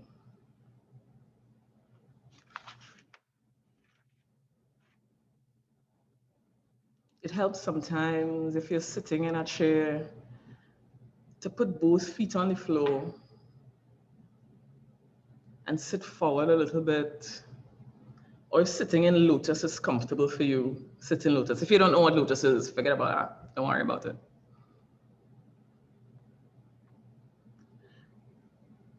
Is the breath going into your body a different temperature from the breath going out?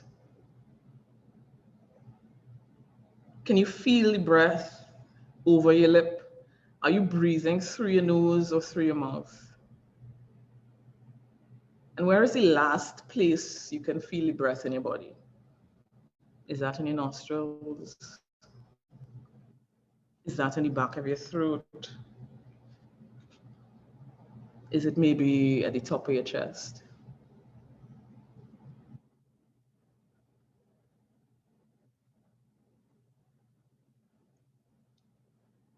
And as we move from noticing the breath, we put a little more attention and open up our field of curiosity. And we start to count the breath.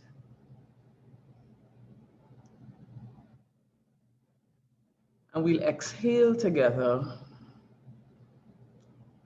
And we breathe through the nose and breathe in, 2, 3, out, 2, 3. And do that a couple of times.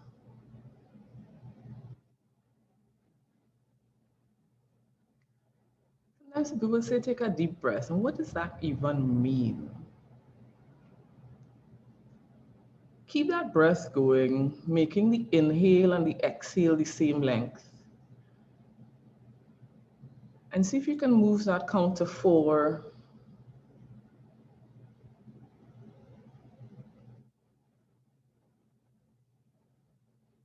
And if that settles and you feel resourced, maybe you can try breathing in to 5 and out to 5.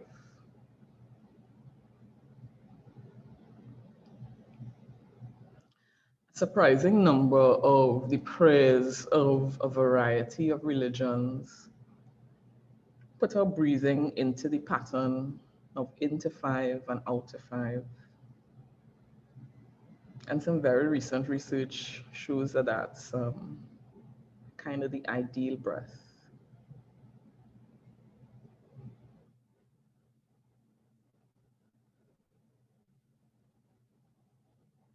Thank you. And you can release that count.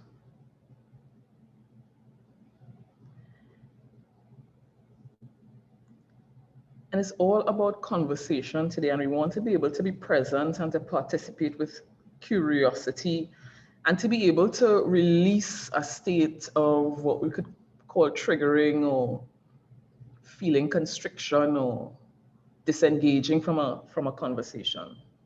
And the prescription is breath, breath, breath. If there's a conversation we know we should have, we need to have a conversation, and the thought of the conversation, you go, ugh. And again, try that. Think about a conversation that you should probably have, or a time when you should have had a conversation and you didn't want to go, ugh. And feel where that is in your body.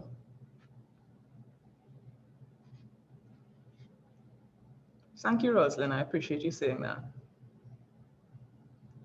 One of the most important skills we can develop is an ability to notice how we are feeling in our bodies, the interoceptive sense. So for that conversation that has you feeling, we're going to do a technique or experiment a little bit with a technique that, makes me feel kind of badass because special forces units use it. It's called the box breaths. And if you see anything online, you might see a GIF or GIF. We're not arguing that today. But it's even. So if you think, if you're a musician and you think about counting 4/4 time, or Keita will tell me if I'm correct, I think the waltz is also a box. I'm not a salsa dancer like Dr. Demming. But the waltz is a box. So come back to your breath. Notice again. And a nice big exhale. Let the breath go. We start with the emptying. And we breathe in, 2, 3, 4. Hold, 2, 3, 4. Breathe out, 2, 3, 4. Hold, 2, 3, 4. Keep going with that for a little bit and just see how it feels in your body.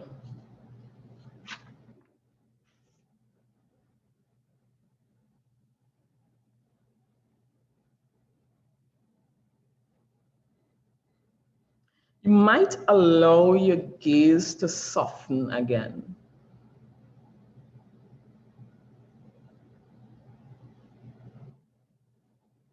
Sometimes it can be triggering for some people to close their eyes, but just not necessarily look at your image on the screen. Look past your computer and see how that feels in your body.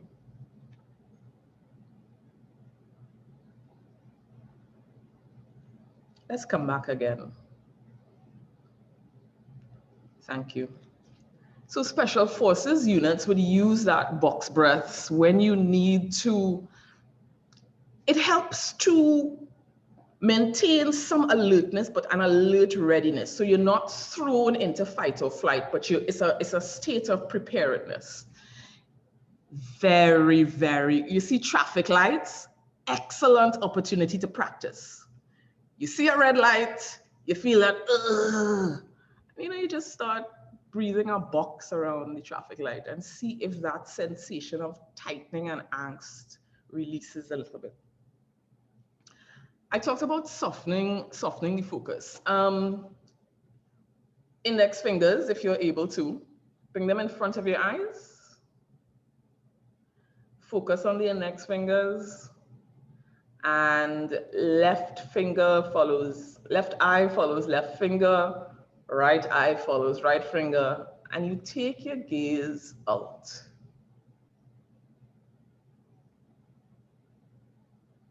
And see if you can see both fingers and just notice how far you can see your fingers before they disappear.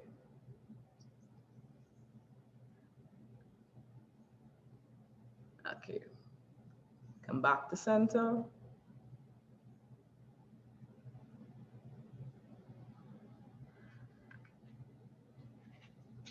And bring the fingers back in. And a deep exhale. And this time we sigh out through the mouth. Just Our bodies have these physiological responses that we can leverage. The next pattern we'll try, if you ever had if you've ever seen a toddler, because I'm sure, most of you all have not done this yourself, cried really hard. When a toddler is calming down, they do what I call the hitch breath. So you'll see them, it's 2 inhales and an exhale. Now we're going to do this through the nose, but when you practice, try the exhale through the mouth because you expel more air that way. I mean, toddlers are sages. They know what's going on, and your body will do it for you. So let's try the hitch breath. Don't worry, we're all doing it. Everybody's on camera. And what this one does is calm us down. In the literature, it's called the physiological sigh.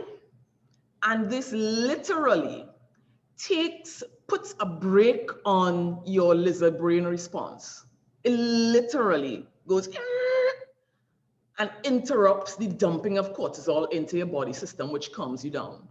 What we did before, that widening of the gaze, when you have a cortisol response, your field of vision narrows physically.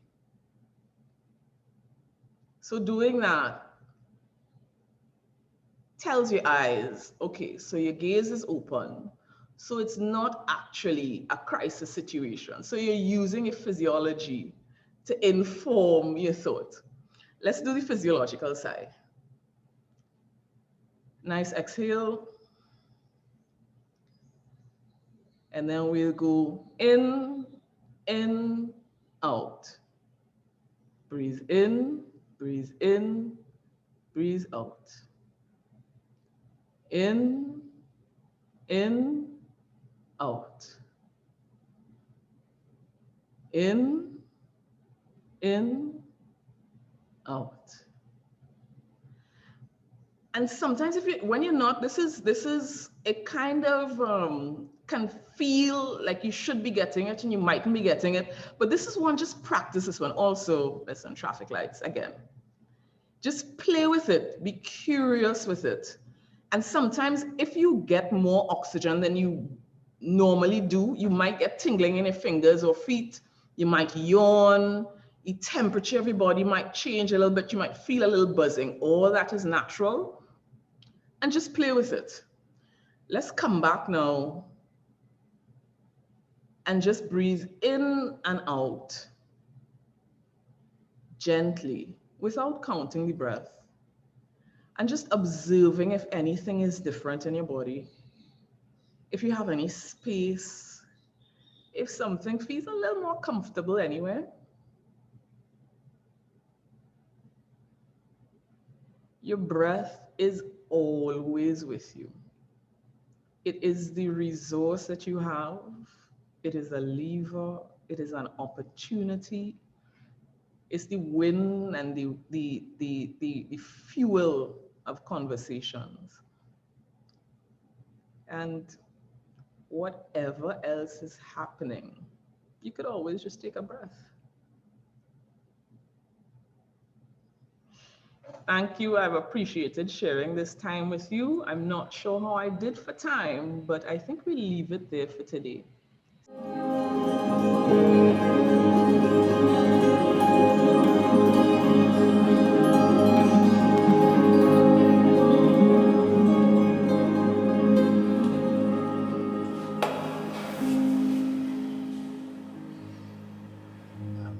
So welcome back, everybody. So I don't know how folks are feeling about coming on screen, etc. But I'd like to just have an open conversation about something that came up for you during the break, returning to thinking about better conversations and the things we've talked about today. Just some quick insights. Anybody want to just tell us what's standing out for you thus far in what we've gone through for today?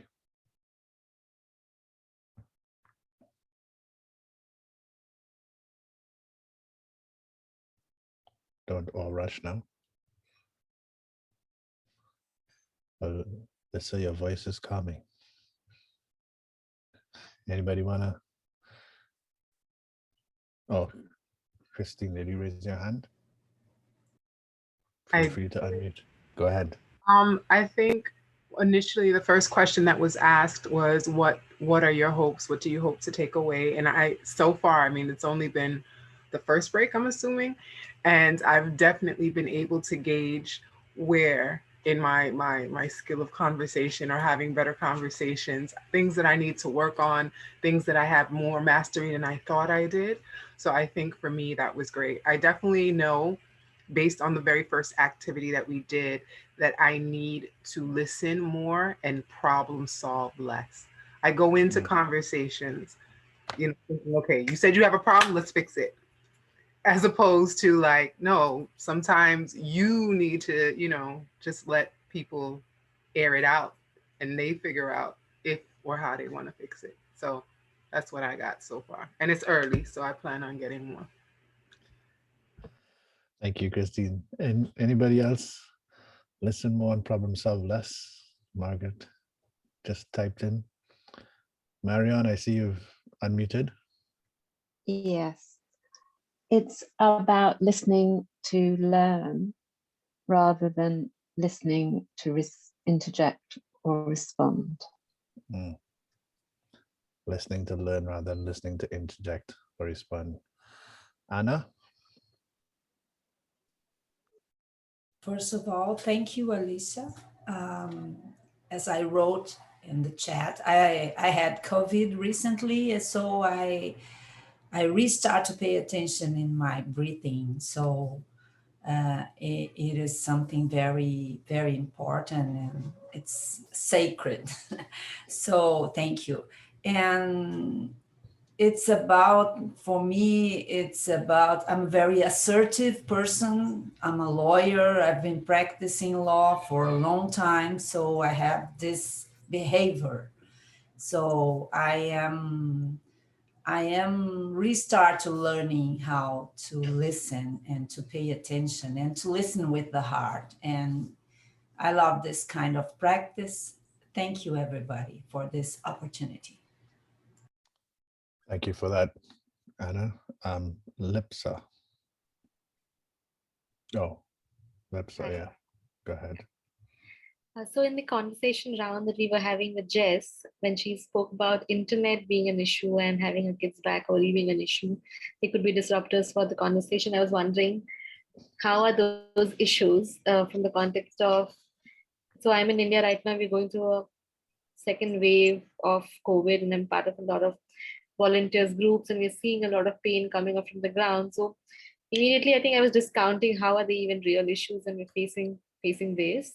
But as the conversation went about, and as her dwelling on her stress helped other people in the community also open up and talk about that, I think that's when it registered in my mind that you can't be discounting someone else's pain or problems right away in a comparative scheme of things, because that's very, very real for them.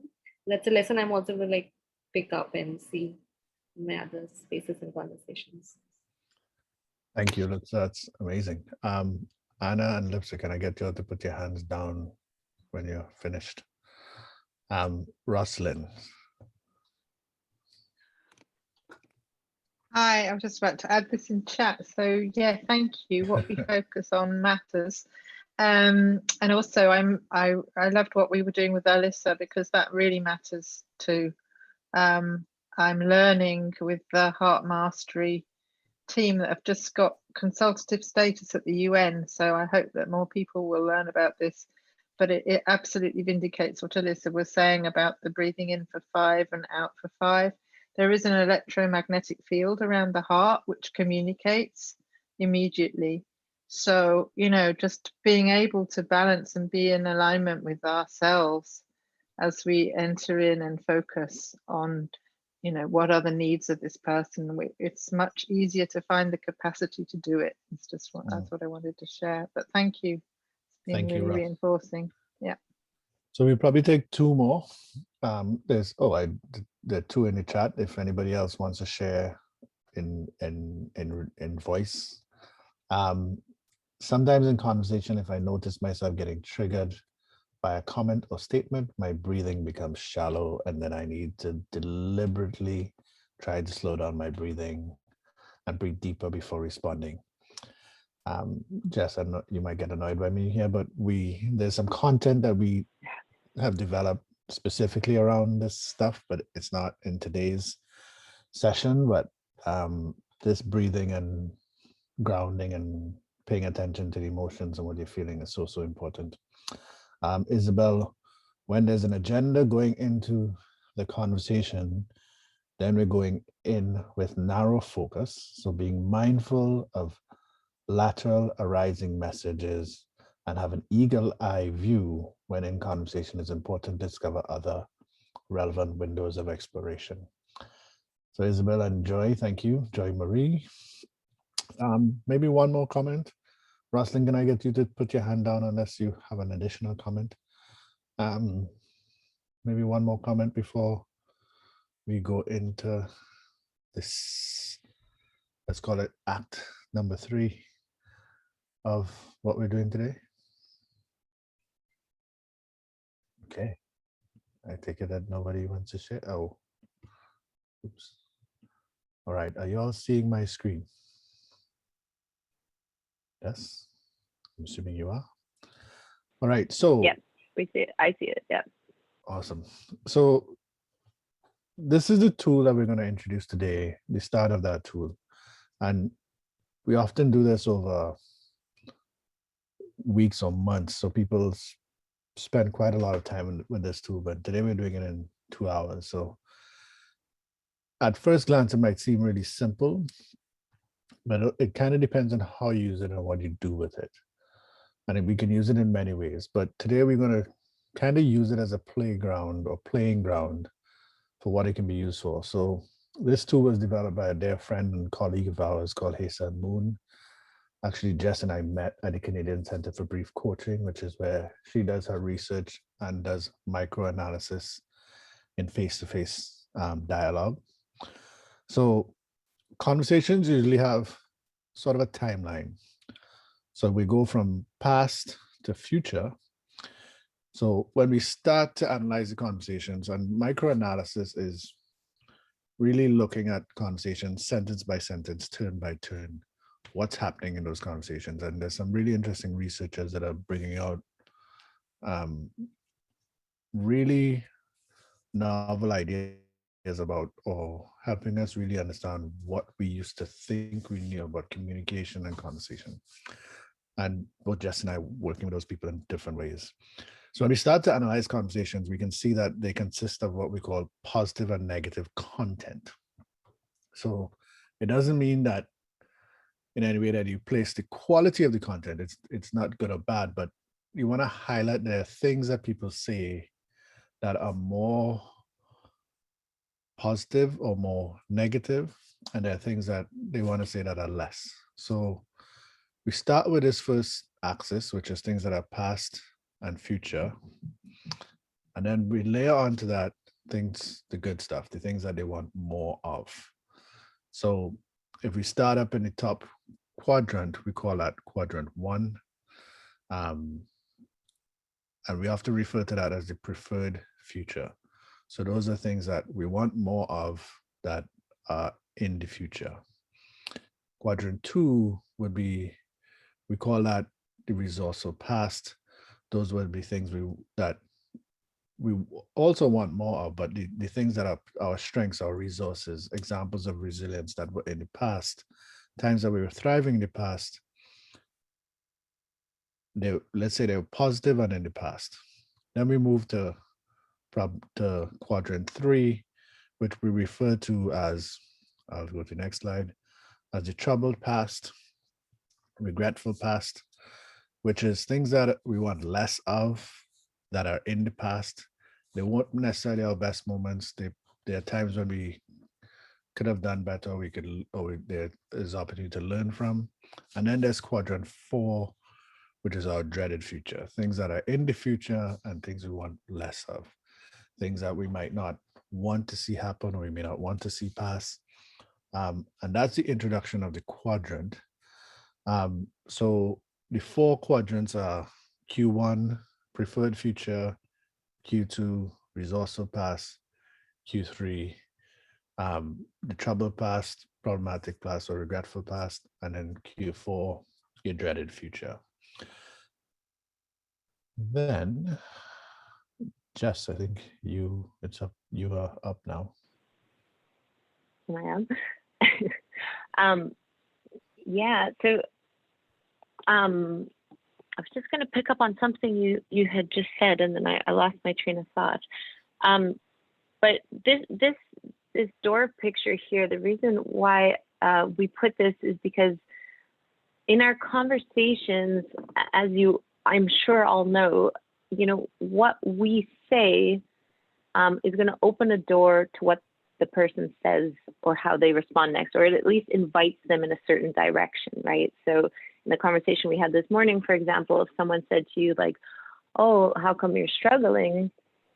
To me, that's going to invite me to talk more about those struggles. And so if we look at those quadrants, maybe we can just scroll back quickly to the quadrants there. So, Jesse, mind if I'm just going to share, yeah, let me share the quadrant. Sorry, yeah, go ahead. Okay. Yeah. So just to pause for a sec, because it is a really simple tool. Oops. Like Keita said, it is also a very sophisticated tool. So it's called the dialogic orientation quadrant because that is speaking to the social construction that takes place in a conversation. So conversations are built together, they're co-constructed, right? So it's not just about what we say. So if I say like, oh, what are you struggling with? What quadrant would that be in? Maybe you guys just want to type it in the box. Quadrant 4, yeah, that could be it. Quadrant 3, yeah. So probably if I say, what have you been struggling with? That's going to be, a problem, something that's been problematic that someone wants less of that's happened in the past already. If I say, what are you worried about? Then what quadrant would that be? 4, yeah, 4, right? And so if I wanted to orient someone towards quadrants 1 and 2, so the orientation is the co-construction that happens. The question I have, the curiosities that I have about what someone just said to me, and the way that I respond to that are going to orient the person's next response. It's going to open that door for their next response to happen. So what would be an example, a really quick example of something I might say when someone's saying, I'm really struggling with this. We had a beautiful example of it this morning. I can't remember who it was. They gave a great example of quadrant 2 orientation. If I wanted to sort of reorient, was it Isabel? Yeah, towards, right, because you transcribed it, yeah. to quadrant 1. Keita is intimately familiar with your baselines now. I wanted to know how you solved it. Yeah, if you want to know how someone solved the problem, that would be a great example of orienting towards quadrant 2. That would be the resourceful path, what they've already done that's worked, where their resources, where their strengths are, some examples of that. What about quadrant 1? How might, if you're talking to someone who's coming forward with an issue and you want to orient them towards quadrant 1, what might be an example of something you might say? Yeah, Isabel, have you done it before? I think you asked me that question, and that was really a great question.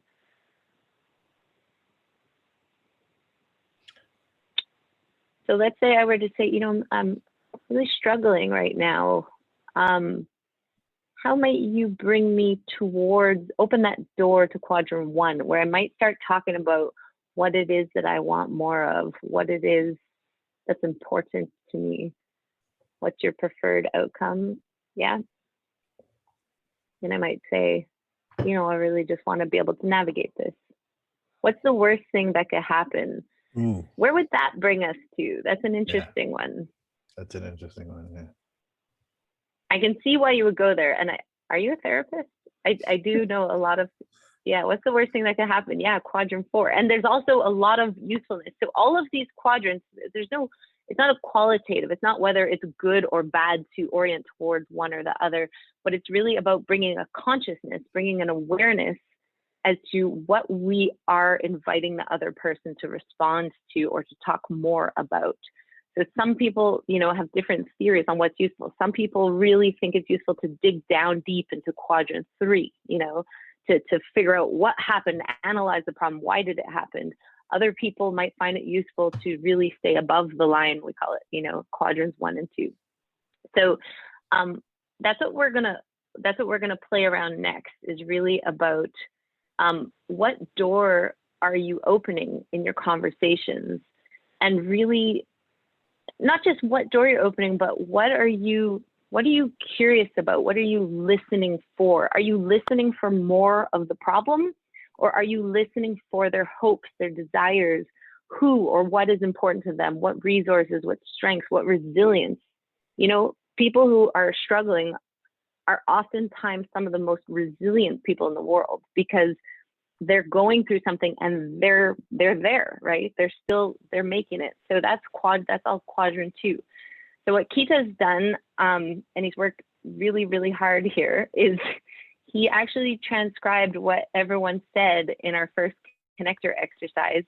And so what we're going to do is we're going to move into looking at what quadrant you were curious about, what door you were opening. And I'm gonna hand that over to you there, Keita. First of all, can people read this? Is it big enough for people to read, or do you want me to make it bigger? So what I was trying to do is show the quadrants and show this. If people can't read it, I'm just gonna take out the quadrant and assume that you kind of get the quadrant. Thumbs up. Can you all read it? I think it's a little small, yeah. A little small? Okay, so then I'll have to do that. Okay. Is that better? Yeah. Maybe can you sort of zoom in on the ones we're reading first? It's a little small. Yeah. Roslyn, yeah, what would you like to happen? That's a great quadrant 1 question. You all see it? That's good for me. Okay. So Christine, you opened us up and you asked with, hey, how are you doing? Are you enjoying the conversation so far? So what quadrant would that have been in?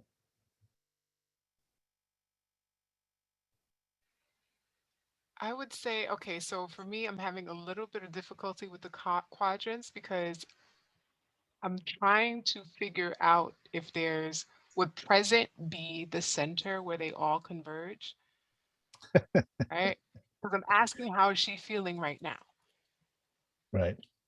Right. I'm not asking, but maybe cognitively she has to think back to, when was the last time I enjoyed something? Is this anything like that? I don't know.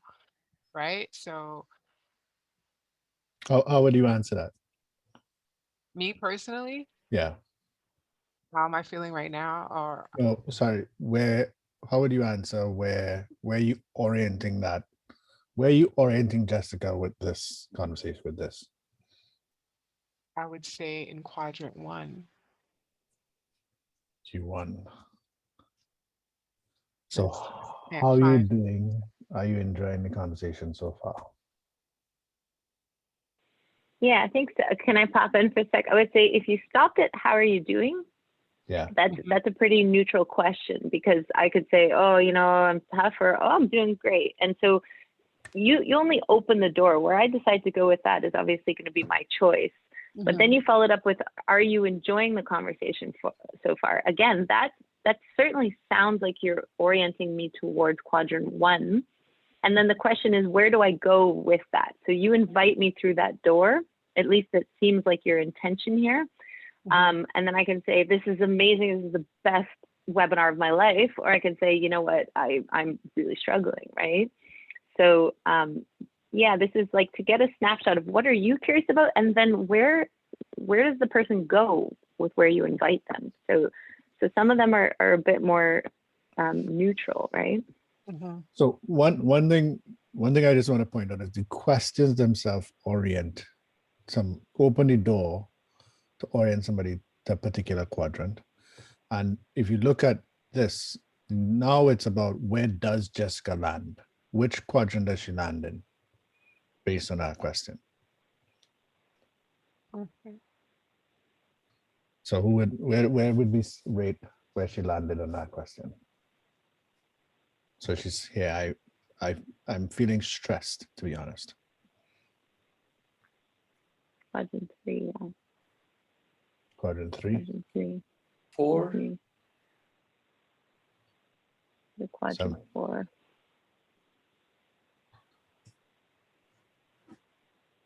Another quadrant 4. Yeah, I think it could be 3 or 4, because I could be like, I'm feeling stressed about something that might happen in the future, or I'm feeling stressed because of something that's already happening. Mm-hmm. Somewhere down there, yeah. Yeah. So let's just say below the line for this one. Is that fair? She lands below the line. Okay. And then, did I just spell your name wrong? I did. Sorry. I was typing this in real time. Earthen. So Earthen followed up with, why are you feeling stressed? And that would be a 3, I guess. Like I'm taking her to a negative past. Yeah. So one of the things I want to be clear, the what you ask orients, right? So sometimes it's neutral, sometimes it's the person chooses what happens next, and you are helping to orient that person. But why are you feeling stressed is definitely orienting towards below the line, I would say, for sure. Jessica, looks like I didn't get your answer here.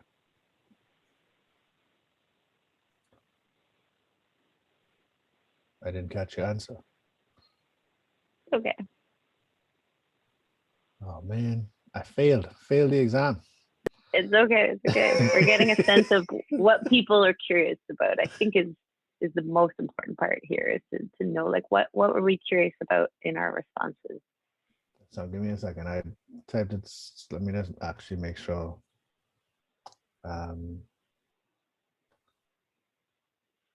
So your actual answer was I have it here. I can repeat what she said if it helps. I got it. Oh, somebody else was doing it? Well done. So because of my internet, because my internet can cut out at any second, I feel really bad. I have really bad Wi-Fi. My kids can come home at any time. I typed this out. I'm very sure I typed that out. Yeah, so that was where you landed, right? That's where Jessica landed. So which quadrant did she end up landing in? 4. Yep, 4. 4. So what I'd like to try an experiment here.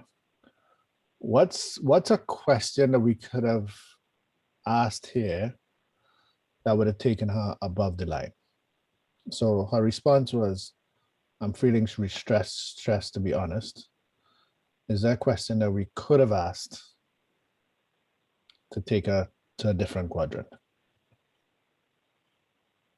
Who'd like to go? Try that on. Give us a stab at that. One question could be, who is speaking there? One question could be like, what are you grateful for today? Or what is one good thing that happened to you today? I can't seem to edit in real time. What's happening here?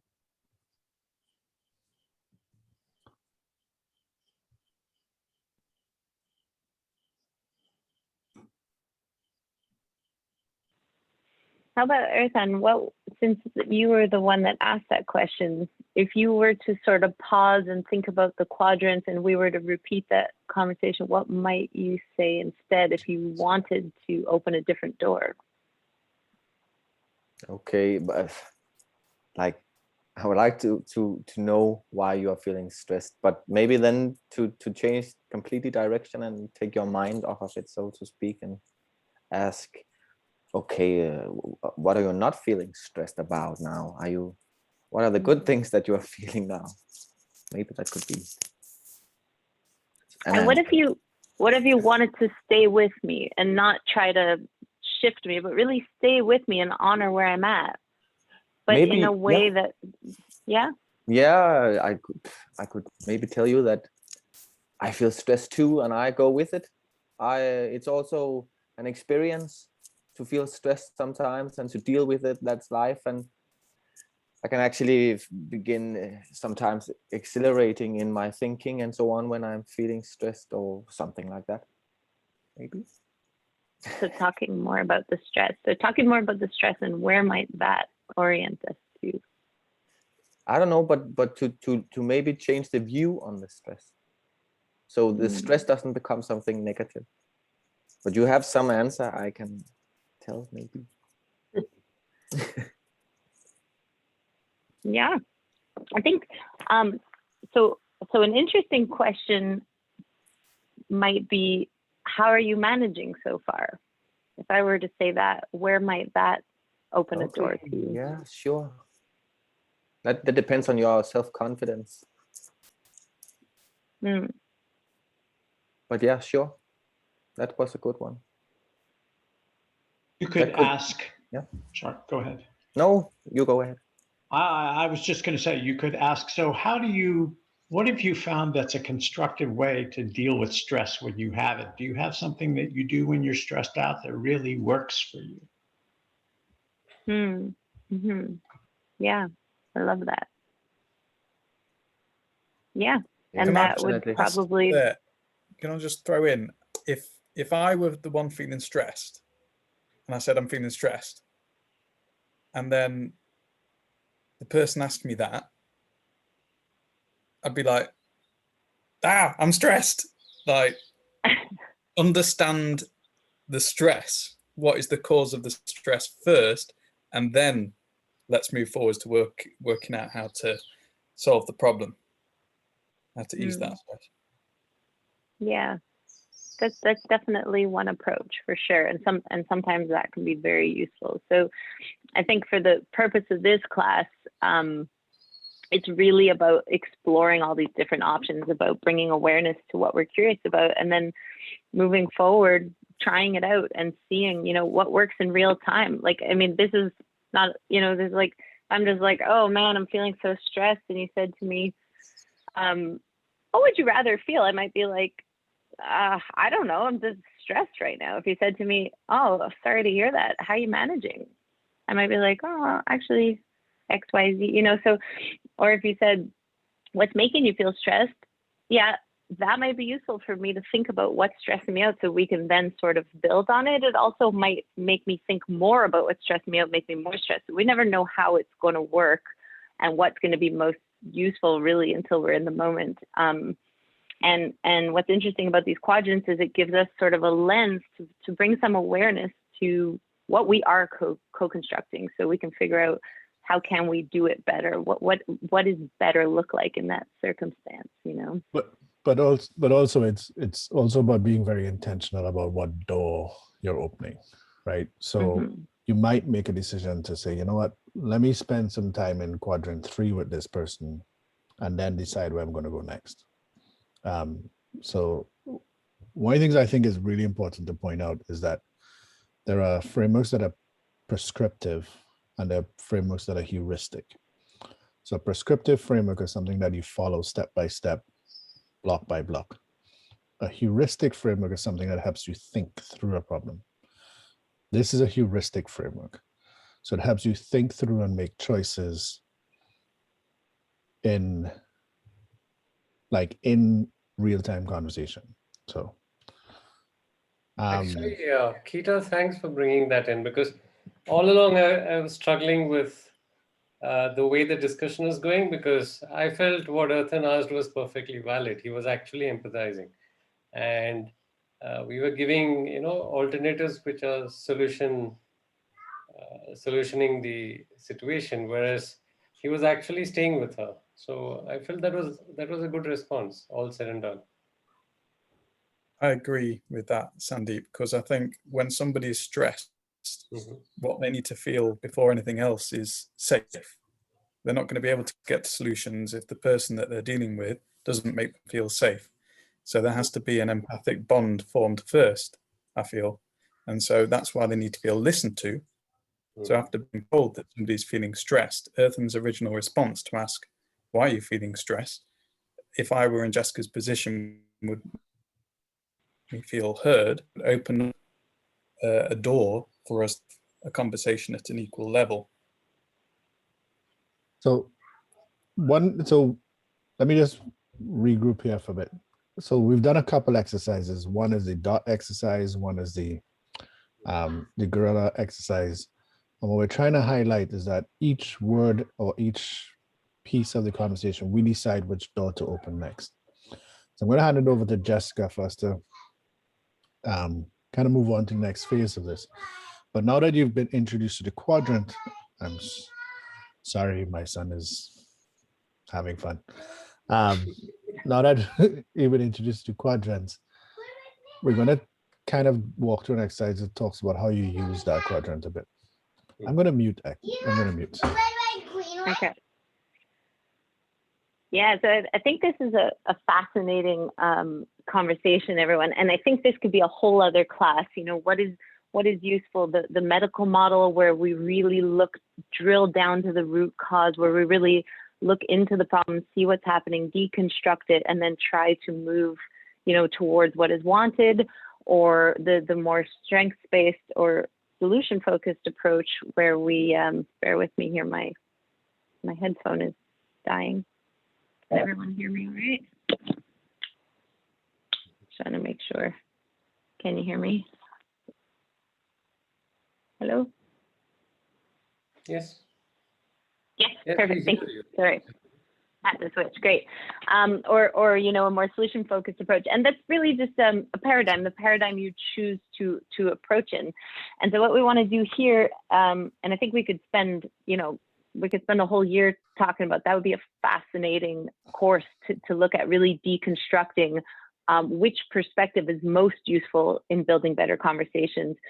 For this one, because it's such a short amount of time we have with you, we really want to focus on just bringing this lens to your awareness so you can be more conscious and intentional and try different things out and see what works in real time. So what we want to do next is, and Keita is going to send this transcript to all of you afterwards. So if you want to, you know, take a look at what your response was and then plot it on the quadrants, or even look through all the responses and see how that conversation was co-constructed, which doors were opened, where I moved towards or didn't, then that could definitely be something useful to do. We're going to go back to the original connector exercise that we did at the beginning, where you guys are all having a conversation with me. And we're going to do it again, and this time with those lenses in mind, so you can choose. And I think for the purposes of trying out something different, why don't we all try to intentionally orient me up to, because I think we all know how to orient towards quadrants 3 and 4. It's pretty easy, right? It's like, oh, you're stressed. What are you stressed about? That kind of comes a bit more naturally to us. It's sometimes a lot harder to find ways to orient towards quadrants 1 and 2 to what is wanted, and where, especially quadrant 2, when someone's struggling, how they've been managing. So we're going to try the connector again. And this time, let's see if we can try to keep it what we call above the line, and just see what conversation unfolds from that. There were certainly instances of that in the first connector. A few of you really did ask very quadrant 1 and 2 questions, what we would call solution-focused questions. And I love what Christine said a little earlier. She said, you know, all of this is so far giving me an idea of what I want to improve on, but it's also giving me insight into what I'm already good at that I may have not realized I was good at. So hopefully a lot of you are also having those kinds of realizations as we go through these, right? Because sometimes we don't realize, we're like, yeah, we're actually pretty good at that. And I didn't know I was, right? So Jess, can we do it the same way we did before? People raise hands. You have the problem. You're gonna have the same problem, and we need some vote. Christine is going first. Your hand is up already. Your hand is up already. Can we get a couple more volunteers? And the objective here is to keep Jess above the light. So can I get a couple people to volunteer? I just want to make sure too, is everyone clear on what we mean by the 4 quadrants and what we mean by staying up in quadrants 1 and 2? Does anybody want any more clarification? Yeah.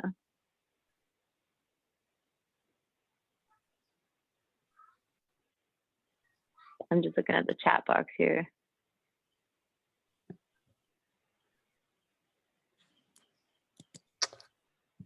Yes, Rosalind, clear. Great. Perfect. Rosalind was in NVC. Nonviolent communication is about, it's advised to ask if the other person wants to hear about our suggestions or experience. Oh. Empathy means staying centered on them. Yeah, absolutely. Yeah, absolutely. All right, so we got 3 volunteers. Can we get maybe 2 more volunteers and then? I can volunteer if you like. Rosalind, thank you. And then 1 more. So Rosalind, I'll have you to try it out, right? 4th. For your own practice, to try being really intentional about where you're guiding me here. Right. So we got 5 volunteers here. So we got, so Rosalind, I'll get you to go last. 5th currently. I wouldn't say last. You go 5th. So Christine, you want to start? Yeah. Hey, Jessica. Oh my God, today's training is so good. What got you involved in like seeking building better conversations? I'm just paused. That's an awesome question, because I'm instantly like going to everything I'm excited and passionate about. My background is in peace and conflict work. So I worked with the UN for quite a long time in peace building. And when I came back to Canada, I stumbled across solution-focused dialogue. And I really like bridged something for me, this idea of being more intentional in our conversations with the desire to really transform conflict and build peace. And so when those 2 things came together, Keita, I hope you're not trying to transcribe this. I just was like, oh my God, this is a perfect conversations are really at the heart of our interpersonal relations. And if we really want to connect, if we really want to collaborate, if we really want to inspire each other and build our relationships in a healthier and more meaningful way, then our conversations are really at the heart of that. So for me, this project, the Better Conversations Project, is all about that. It's all about exploring that and helping people do that. And that's why I'm so passionate about it. That's how I came to it. Sandeep, you want to go next? I'm actually lost, because were we supposed to have the same case as the last? So you just want to follow up. How would you respond to what Jessica said? Yeah. Okay. And then she just answered that way, how she just answered. And the goal is to just try and keep her above the line. All right. Yeah. That's not. Earthan, you're going to be next. Carolyn, you're going to be next. And then Rosalind. So just to pause, Sandeep, you're totally right. I meant to talk about how stressed I was, but Christine asked me a question that really didn't open the door for me to talk about that. I was like, damn, how am I supposed to make this difficult? You said keep her above the line. So I was like, if we start above the line, we're going to stay above the line. Yes, all you had to do was say, don't ask me these questions. I don't want to be here. Right. I'm not good at it. I'm not the right You person. made it so difficult for me, though. Well, we're just like, if you heard me say that and we were chatting, what would you naturally say next if you're curious about quadrants 1 and 2? It's just building off of that momentum, right? No, I mean, ideally, assuming I am under stress, if somebody asks me how I am, I'm not going to be giving her a story. I would be like cutting her off, Yeah. Okay, it's just an assumption. All right. So are you looking forward to the webinar? Are you all charged up? I'm super looking forward to this webinar. I love this. You guys are amazing, and yeah, I'm curious to reflect at the end of this. I think this is our last exercise, so I'm really curious to reflect and hear what's sort of simmering so far for everyone. So what are the positive outtakes of your collective webinars in correlation to what you said earlier about the peace and about all the ways to interact in a positive way and so on? How do you see it connect these webinars and your life's goal and your work on cooperation? The way I see it connect, that's a great question, thank you, is so I've trained a lot of people, coaches, therapists, teachers, social workers are usually the people that are most interested in getting trained in these types of tools, this solution focused mindset. And I've seen massive shifts in the way that they then carry out their work afterwards and how useful it is for them. And it's really not about being positive. It's not about toxic positivity, but it's about expanding your repertoire of how you interact with someone and being conscious about that. So noticing if you're really spiraling down into quadrant 3. I mean, this is what we all do all the time. How you doing? Oh, it's pretty tough. You know, I'm locked up with kids and it's been a year and I'm just a little bit losing it, you know, and then, oh, me too. Oh my God, it's been so hard. Yeah. And then we spiral and spiral down into quadrant 3. It seems to be a very natural way of engaging, you know. So about making tiny shifts in that and watching the way people do that and how that just completely energizes the conversation in a very different way is so uplifting for me. And if I were to describe peace, I think for me that's really what it's about. It's that ability to really mobilize that really uplifting, connecting energy, you know. So yeah. Not sure if that answers your question. But.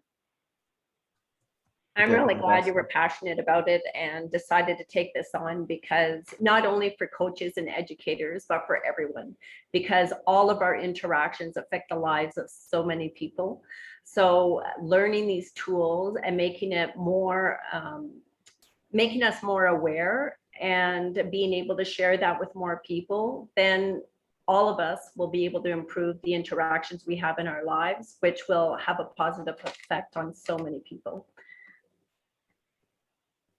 Yeah, thanks, Carol. I mean, that's exactly why Keita and I have started this project, because we wanted to bring it out of the professional sphere, out of coaching and training, and bring it to anyone who wants, you know, you want to have better conversations with your kids, with your partner, with yourself.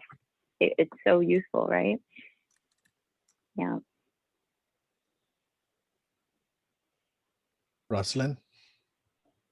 Yeah, thank you so much for your work. I'm really curious about what you see are the next steps to help expand the work and what your vision is of that really making a fundamental shift to the destiny of our world. Wow. Small question. Thank you.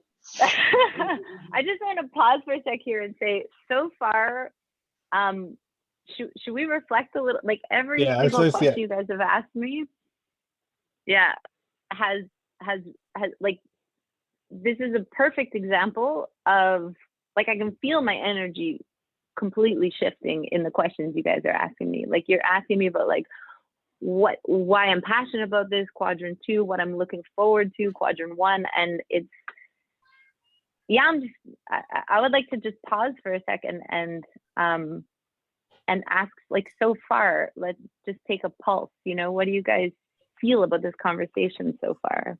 So just, and there are a couple of questions in the chat that I think we should also address as well. Are there? Yeah. Yeah. But what are people feeling? What's standing out for you? Sorry. Carolyn, can you put down your hand unless you have an actual question? But who would like to put something in the room? Yeah. I see a question here. Yeah. Is the aim to always keep people above the line? Isabel, that's a great question. And I would say absolutely not. In fact, my passion is conflict transformation, which is very much dealing with quadrant 3. And at the heart of that, whether you're talking about a conflict between, you know, yourself and another person, or a conflict between 2 countries, at the heart of that, we're working with quadrant 3. But the question is, how are we working with quadrant 3? Are we spending all our time analyzing the conflict, digging down into the root causes of it, and really amplifying the energy around the conflict? Or are we looking at what core values are at the core of that, and how do we bring our attention to what is wanted more of, and how do we start moving, and signs of resilience and resource of how we start moving in that direction of what it is that we want instead, you know? So certainly the goal is not to stay in one place or another, but it's to notice the difference when you are orienting towards quadrants 1 and 2 versus when you're spending a lot of time in quadrants 3 and 4. And that's the point of this exercise that Keita and I want to do, is just to feel the difference between those 2 extremes, you know. Anybody else have any questions? I'm seeing some in the chat, but anybody have any other contributions as well? Stuff you want to Actually, be just I'd reflecting on? like to ask a question. Is the purpose somehow to motivate people to imagine something better, to imagine something new, something beyond what, you know, what they accustomed to, or moving them out of that morass of what they already know, what's solidified, into something more in terms of creative, imaginative? Is that the purpose of shifting? Just can I take that one? Yeah, please go. The answer there is often it depends on the purpose or the goal of the conversation, right? So if what the framework does, I think, is brings intention to where we focus our attention. So for most of us, our conversations are automatic. So we are not intentionally digging into quadrant 3, quadrant 4, moving somebody to quadrant 1 or quadrant 2.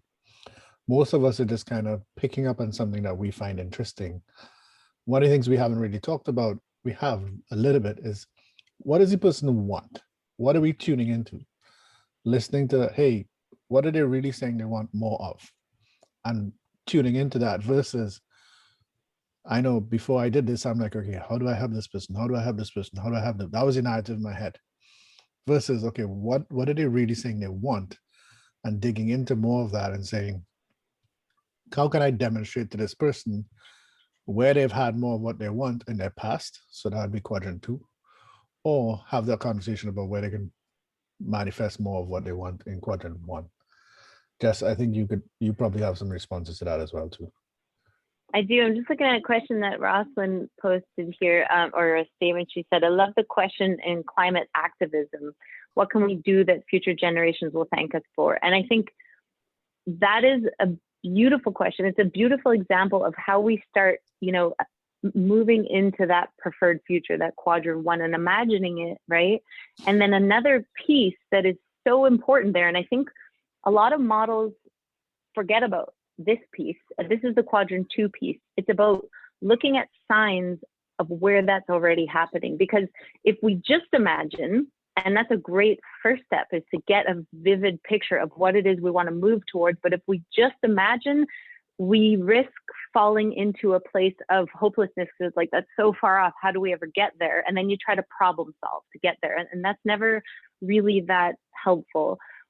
But that quadrant 2 of looking at where are even small signs, and usually there's quite big signs, of where that's already happening, and how do we then amplify on that? So that's the using quadrants 1 and 2 to sort of complement each other. But this is a whole other course. I just wanted to speak to that statement, because I think that's a beautiful example, Roslyn. And I'm just looking at some other comments here in the chat box. So yeah, Keita, what do you think? I think we're at 12:30. Do we want to move on to a sort of reflection piece here? Yeah. The only other thing I just would like to add is that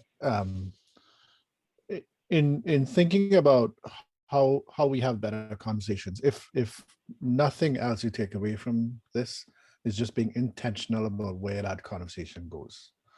Now, I've been studying conversations for a long time, and I still get conversations wrong. There's like, I still go through conversations and be like, man, I replay the conversations and wish I'd gotten those better. The goal of what we are trying to do is help people just make their conversations a little bit better. And the reason we really like this framework is that if you read a lot of literature on conversations, it's like, remember this 10-step format, these 10 steps to having better conversations, these 10 steps to negotiation, these and it's really difficult to memorize those kind of things, especially in emotional kinds of conversations. So one of the reasons we like this framework is all you're asking yourself is, where do I want to orient this person next? What do I want to help them focus on? Do I want to help them focus on where they're already being successful? Do I want to dig in a little bit more in their past? And you're just asking, okay, where's the next focus? Which quadrant do I want to take them to? So that's why we said it's a simple framework, but quite sophisticated. And we have done days of just talking about how people use this quadrant in different ways. And today we've just done it in 2 hours. So just let's move into the reflection piece. So yeah. All right. Do we have a slide for that? Yeah. Well, we don't really need a slide for that, but yeah, we do. Sorry, we do. I'm just reading Conscious Isabel's conversations. Yeah. Oh, you guys don't want to see yourselves now, do you? Sorry. Create rather than react. Heart-focused breathing. Yes, I love that piece from Alyssa. That was such an important aspect. And what Margaret said after the break about how, a lot of this is very head heavy. And of course, conversations are multi-dimensional. They're multi-sensory, right? So breathing into the body, noticing your breath, noticing your tension, that is a huge part of that awareness piece. In this course, we're not touching on that, but I would argue that is the very first step to better conversation. So I'm so grateful that we had that piece in here. So, I just want to add one thing. Isabel, you've asked a question where I can't remember where Jess stands on this, but I know we've talked about this. Do you have any guidelines or list of questions for each quadrant? Because of that whole thing I just talked about with lists, we try not to give lists of here are questions for quadrant 1, 2, and 3, because we want you to get skilled at. We don't want you to enter a conversation in this like memorized way. We want you to start to think about, how do I make this conversation a habit so that I get skillful at using particular words that orient people there. There are people who teach this approach using lists, etc. That's just not the approach we've taken in how we're thinking about this, because we want you to we want it to be more of a natural kind of approach and a habitual, build your approach of thinking about, how do I use the other person's words rather than, okay, in my list of questions, let me pull this question, because that's just not how conversations work. There are people who teach them, and if you Google them, you can find them if you really want to, but it's just not how we've chosen to teach this way. I will admit, I was one of those people. I was one of those people. I did teach using, we even had a set of cards, like coaching cards, that people would literally just read out to go through a coaching session. And what happened was we created some beautiful solution-focused robots, and that's why this tool came about in the first place, right? Is because keeping the lens in mind, and then it's organic. It's not, so what are your best hopes from our conversation? How have you managed so far? Because people feel that. You feel whether we're, really there or whether we're scripted. And that certainly wouldn't qualify as a better conversation for me. So, yeah. So, I mean, I think we're already touching on this a bit about, what was different about that second connector exercise. If anyone would love to speak to that at all, some thoughts, some first impressions. Sorry, I think a tick just landed on my table. I'm in the country. So Anybody want to share what's better about that? What's been most valuable for you? Any ideas that have emerged? Authenticity is key. Love that. I'm assuming she's talking about that is what Jessica just talked about, us producing conversation robots. That's not the goal here. I think our bias is a human-centered approach first.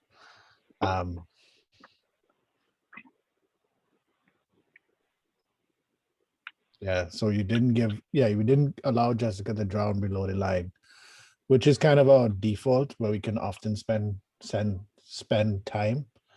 And what we hope to do with this kind of quadrant is to get you to be aware of what your default is. Any insights, questions, comments, anything else? Keep reading. You're more comfortable with the. It's helped me look at and ponder how I think about how I respond to questions as much as them. You know, which quadrant am I responding from? So I would like to think about how in future I can respond from quadrant 1 and 2 rather than 3 or more. So which quadrant you're going to orient the person to? Quadrant 1, 2, 3. It's not about, no, I'm talking about me as someone responding. I'm not talking about how I want to orient another person.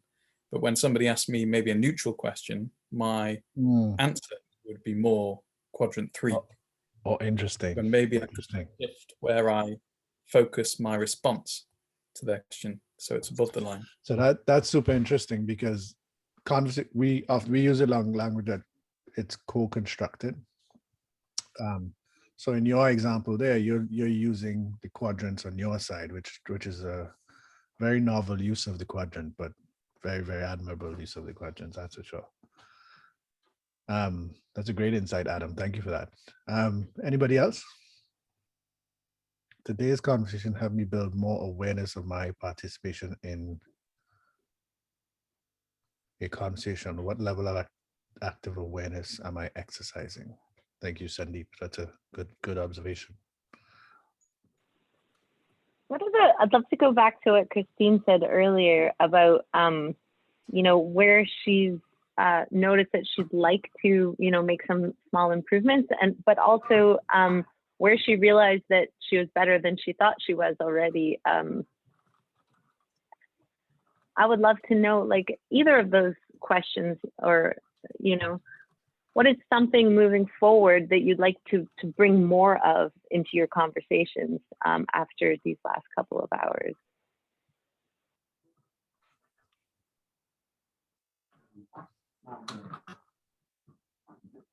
Can I go?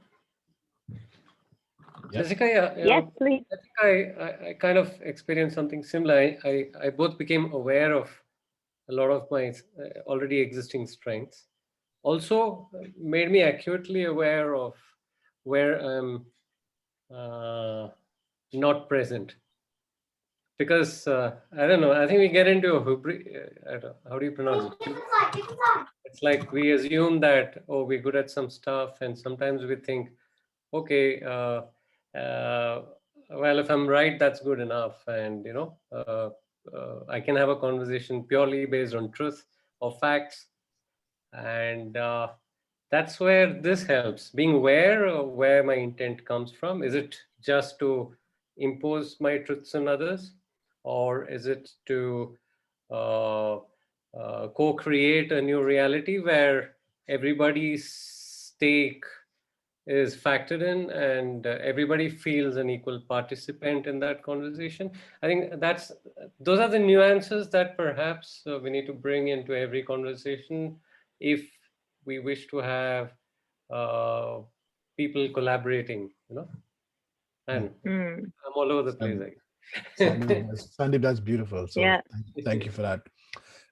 There's a lot of people on this call might know this woman, but there's a woman called Diana Mojave Wyatt from Trinidad, originally Canadian, but beside the point. I think she's a Trini now, is what I'd say. she has this thing that I learned from her where there's difference, there's need for distinction. And I really love that, because what you're talking about is a nuance there. So, and it's really important to notice that when there's a difference, let's make a distinction so we can actually make a difference in our conversation. I think we need to begin to wrap up and unfortunately close our conversation. I want to just read a couple things that are in the chat section. What I find quite valuable is that it is within our power ability to positively shift or redirect conversations positively, and the quadrant brings this into better focus. Thank you. Steering as opposed to controlling. I love that language. It's great language. It's helpful for, I think.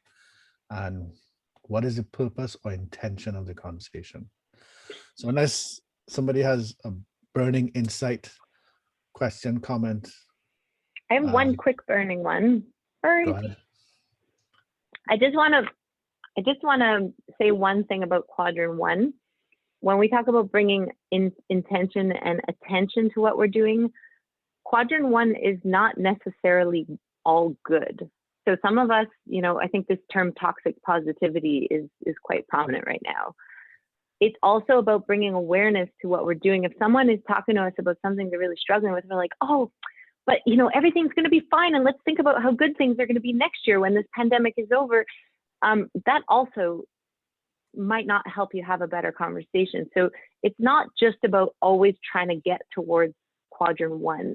And like we've said a few times, and a few people in the comment box have pointed this out also. So thank you. And it sounds like, yeah, I get long-winded and I can see Keita's eyes.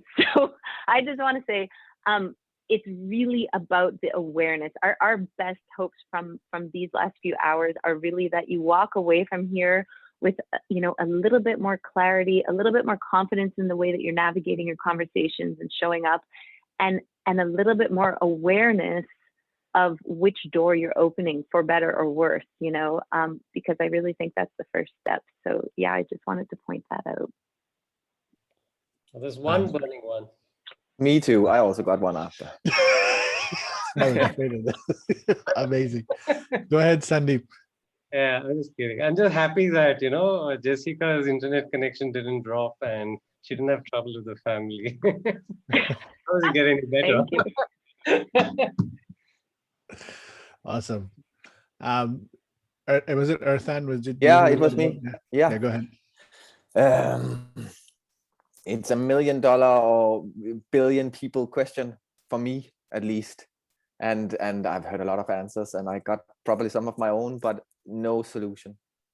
And because conversation is many things, and you probably got courses and all of this and this, but the emotional aspects of conversation, for instance, where it's not about the words, it's not about the concepts, it's about the frequencies, the vibrations, the interactions, and so on.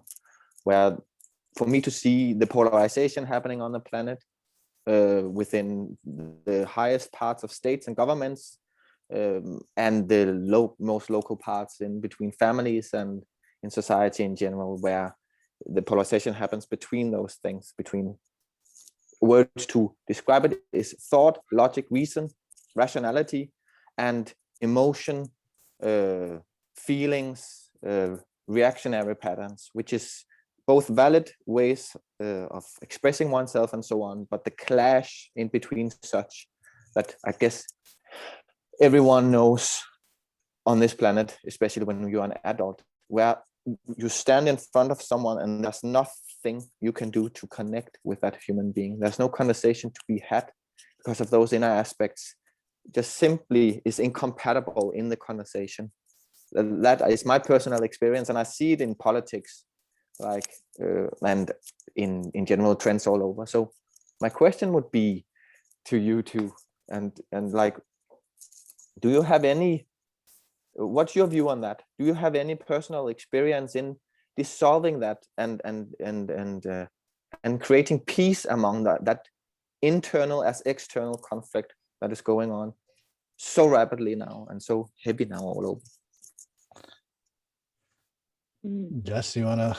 Conflict is your domain. I can answer, or you can answer. I think. How about you start? And You go ahead. Go ahead, Keita. I think you're touching on advanced class. Like I think you're like the question that you bring forth is like advanced class stuff, and it's stuff Jess and I have talked about. So in sales, you teach people to find things that are common, when really what you're looking for is things that are uniquely common. And the truth about polarization is that there are a lot of things that we all have in common.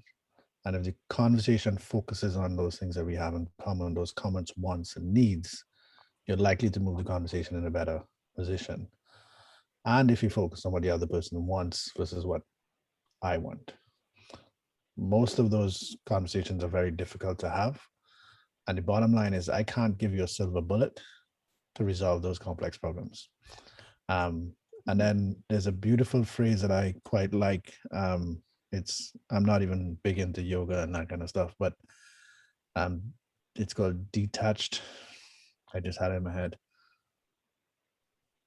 Detached action, or I think I just had it in my head. But anyway, it's we only have influence on the system. We don't have control on the outcome.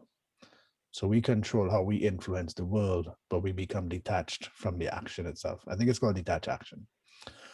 That's my answer to your very complex $1 billion question. And I hope it's helpful. I think it's called detached action is what is the book. But yeah, Jessica, how would you like to answer that? And I do not have a question. Judy, I cannot help you with your Prime Minister. Yeah, I can. Can you repeat like what the question was? Yeah. Yeah, sure. And probably I would like to also hear more from you, Keita, on this, because I'm like, but I guess we're about to wrap up and so on. Yeah, this is that. Yeah. Yeah. Okay, my question is simply this, or it's this. For me, it's really fundamental. It's you know, Margaret said this now, thanks to ourselves, I think she said. And for me, that indicates that we as individuals are part of several entities within us. And we have called those entities a lot of stuff, amongst others, feelings and thought, emotions and logic and reasoning, frontal lobe, whatever. And there is an incoherency or an incompatibility in those different kinds of communications. When one people is in one of them in the extreme and the other is in the other extreme, there's a constant clash because they simply do not align. There's no conversation to be had. And and like we have seen and we see all over the planet now, in all subjects, in all subject matters, it doesn't so much matter about the subject. It matters about, for me, and I know I've not seen an answer out there that is fulfilling, and I guess that's what we search for.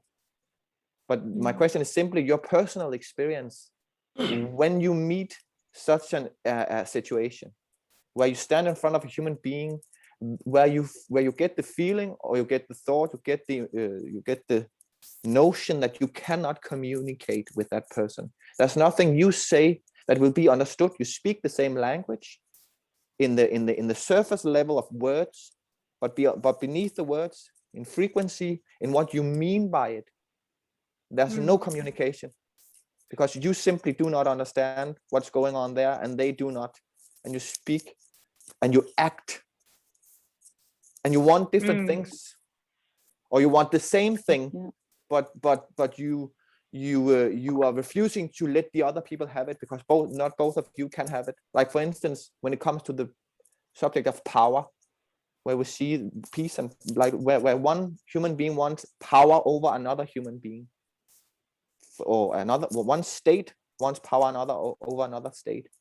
Like, and even if one penetrates with logics and says, hey, this is the state, this is the action, then there's no getting through that emotional field from that perspective, because then it's not about the words said, it's about how you say it, it's about who shouts the loudest, it's about dominance, it's about power. That's one way of communicating. That's one kind of conversation. Another kind of conversation is this, what we can have now, where we have the words intact, and we can have some objective, so to speak, framework in between us that sometimes people. So I can so keep on. Jess, I think Jess, maybe you have some beautiful language around this stuff. So maybe we address that, and that's like really complicated stuff. But those are the kind of things we're hoping to get at with better conversations. How do we have better conversations in those contexts? But Jess, I'm really mindful of what's happening time-wise and Yeah, all that. we're getting late. Yeah. We have one last question for everyone, but I will just quickly say, and then I think this is something we could talk about for a long time. For me, at the heart of better conversations lies our core assumptions. And I mean, there's a lot more at the heart of better conversations, but for me, it's really about your assumption. So even as I'm listening to what you're saying, I'm hearing that one of the core assumptions is that it is not possible for these two sides to communicate with each other, because you're experiencing that. And I hear that it's very frustrating. At the same time, I would encourage you to see what happens if you shift that underlying assumption a little bit. And I could be wrong about this, so just sort of take whatever resonates here. But if we go in with the assumption that there is always a possibility to find a common ground, or whatever it may be, that there's always a possibility for a communication or a connection to happen, even in the circumstances where it might seem the most impossible. If we go in with that assumption, we might be able to then start looking for clues of it, which might expand our own perception. And we're talking about that lens of what you're looking. Are you focusing on the dot? Are you focusing on what else is there? So for me, it's really about those underlying assumptions that are informing our curiosities. What are we looking for, and what are we possibly not seeing that might be there because we're not looking for it? So I'm not sure if that answers your question, but I do think we have to wrap up with one final thing. We want to go back to that original scale from the very beginning and just get a quick snapshot of where everyone is now. Can we get you to share the final scale poll? Ruben, if you could share, maybe I can actually do it. I think poll, it's up there. Great. Where are people now on that scale? And if you remember where you were when you started. So the scale was 10 is you are absolutely clear, you are absolutely confident in moving forward in navigating conversations. 1 is the opposite. Where would you say you are now? And this is not, again, quality. It's not, if you're higher up on the scale, that's better, or if you're lower on the scale, that's worse. I think either of those are really insightful information into what we might want to rethink or unlearn or expand on or build better, just to get a snapshot. I'm not sure who's still with us, because I know a lot of people had to leave. Yeah.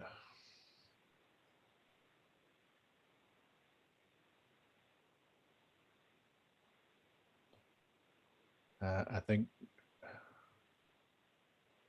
we're at 94%. One more person to vote. Who's that? All right, should we? Last person to vote, 2 seconds. And all right, share results. There we go. So it seems like we have quite an improvement, but that's not the goal, because it's not about whether we've improved or not, but most people are now at a 7, couple 4s, 5, 6, and 8. I think if I remember last time we had 5s and 7s, if I remember from the first one. But yeah, so Jess, first of all, thank you for everybody coming and showing up today. I think this is kind of the first time Jess and I are doing this in such a virtual setting. I think we learned a lot. I totally underestimated transcribing with chats and all of that, but I hope you all got a lot of value out of today's session. And I would first thank you for Jessica for joining me on this, and she was an amazing co-host facilitator, and she's amazing to work with. And thank you, Margaret, and the team for inviting us here. If you want to learn more about what we're working on, the betterconversationsproject.com is how you find us, and we look forward to many more of these. Do we have time to just ask everyone to type one word of how they're feeling or where they're at right now after these few hours in the chat box, just so we get a that's quick always sense. a good one. Ready. It's always hard when you're not in person and you know. Yeah, it's stimulated. Awesome. Stimulated, Ready. ready. Oh yeah. Hopeful, grateful. Love it. Grateful, Right. So hopeful, reflective, amazing. I love it. We have one final quote there to leave you guys off with. I had it up already. Oh, you did? Okay, great. Yeah. Yeah. Inspired. Oh, that's amazing. Inquisitive. Love it. So yeah. This is John Weekland. He's one of the founders of solution-focused grief therapy. And he says, influence is inherent in all human interactions. So we're bound to influence other people and they're bound to influence us. And the real choice is between doing so without reflection or even with attempted denial, or doing so deliberately and responsibly. So I really hope that moving forward, you know, we all are even just a tiny bit more intentional in the way we're showing up in our conversations. And thank you all so much for being here. Yeah, Keita, I'll hand it off to you to close up. Thank you, Margaret. Yeah, thank you, Jessica and Keita. Anya. Yeah, sure. Thank you so much. I mean, I think we all share the stimulation, gratefulness, hopefulness, reflectiveness, inspiration that we got from you. I definitely share those feelings. Before we go, I mean, you got us all engaged. I don't know. I feel like talking and having these conversations more often. I actually look forward to the advanced class or something that you can offer. Definitely, let's keep it going. We have a couple of things to share with you. So first and foremost, it's the WhatsApp. I do believe that we're going to be able to actually progress and improve our conversations, at least after this workshop. Even if it's going to be in writing, we're still going to have many more live sessions. We're going to have office hours opened. And just for now, I'm actually going to be sharing some of the links into the chat, so you can always follow up. We even put up a Discord channel just while we were having this conversation for us to really engage further on. And if anybody is feeling you know, frustrated or stressed out for not only using Zoom, but also naming Discord and WhatsApp and all these communication channels, we are well aware of all these communication channels being open and technological difficulties that we might encounter. So feel free to actually reach out to me, Margaret, or any other from the team. I think we will all be very helpful. But yeah, I truly hope that you all enjoyed. And I'm very grateful myself to get to know you. Jessica, it was really amazing to get to know you as well on this call. Margaret, do you want to add something? We do have plenty of plans for you to actually reveal or to communicate through. Yeah, so we just shared a couple of those channels before you all go. Please plug in with us there so we can continue this conversation. Guys, this type of work, like how do we engage with each other and understand each other better, is at the core of what we're trying to do if we want to co-create a better future. And so, you know, we hope that we can continue the conversation with you all. That's why we opened up this one in a way that we haven't done other masterclasses before. We think this is a foundational interaction. And we at USolve, so just half a second to understand that Future Law is actually a subsidiary of USolve School of Empathic Leadership.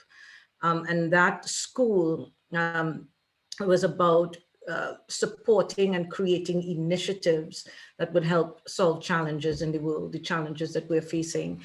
And we are developing a framework for, I don't want to call it better conversations, but a framework for understanding the other and deepening connection and transforming conflict and co-creating while appreciating difference and respecting difference. So we definitely want to continue these kinds of conversations with you all. So please, Anya has shared all of those links. We also would like to get some feedback from you on this masterclass. So let me share with you also that link. Please don't leave it for too long because you'll forget. You know you will forget to give the feedback. Anya, you have it here? Hang on. Already. Oh, you shared it? Okay, good. Thank you so much to Keita and Jessica. I love the framework, the heuristic framework. I think it's very helpful. It's a tool that I think could be very, very helpful as we try to navigate conversations. But as they have shared, and as Ethan raised, right? And Sandeep raised as well, and Adam, there's a lot more that comes into building better conversations. I think this is certainly a foundational thing that can be used. But the breath work, thank you so much, Alyssa, for coming in and sharing, a couple of these patterns that could be very useful to us. And as Jessica said, really is the first step to having, these better conversations. But yeah, so I want to thank all of you for plugging in, for staying with us, and for being so open with your communications and giving so much of yourself. So let's stay connected. We have office hours next week. Anya? Yep. Next week, Thursday. So once you're on our mailing list, once you're in our WhatsApp groups or any of the other groups, you would hear from us of how we can reconnect and continue to build on what we started, the conversation we started here, in particular with this little group. Let's continue this conversation going forward. So there's going to be plenty of communication that we're going to be having. At least keep an eye on your mailboxes, because we're definitely going to be sharing the recordings to these wonderful masterclass. Yeah. There's also going to be recordings available for the rest of the masterclass prior to this one and afterwards. Plus, there's plenty of audio video material from the Future Law Virtual Summit that we had last year. But sorry to interrupt. One thing go ahead. Jess and I do this thing every Friday at 12 noon on Clubhouse, where we have better conversations on Clubhouse, 12 noon Toronto time, Eastern Standard Time. So if you want to join us on Clubhouse, it's Better Conversations Project. We invite people. Actually, we just had one all about emotions, connecting science and emotion and better conversations. We just bring different guests on every Friday. So feel free to follow us on Clubhouse. I'm not quick enough to share the link and stuff like that, so I apologize. We share the link on our Instagram or on the Facebook page every week. So if anyone's interested, they're really fun conversations just around different themes. Yeah, and we learn a lot, so it's good. All right, thank you all. And yeah, it's been great. So thank you. Anything I add right now will just make more conversation, and we're trying to go home. So Ashe. Thank you, everybody. Have a wonderful rest of your day. All right, bye-bye. Bye. Thanks, everyone. Bye.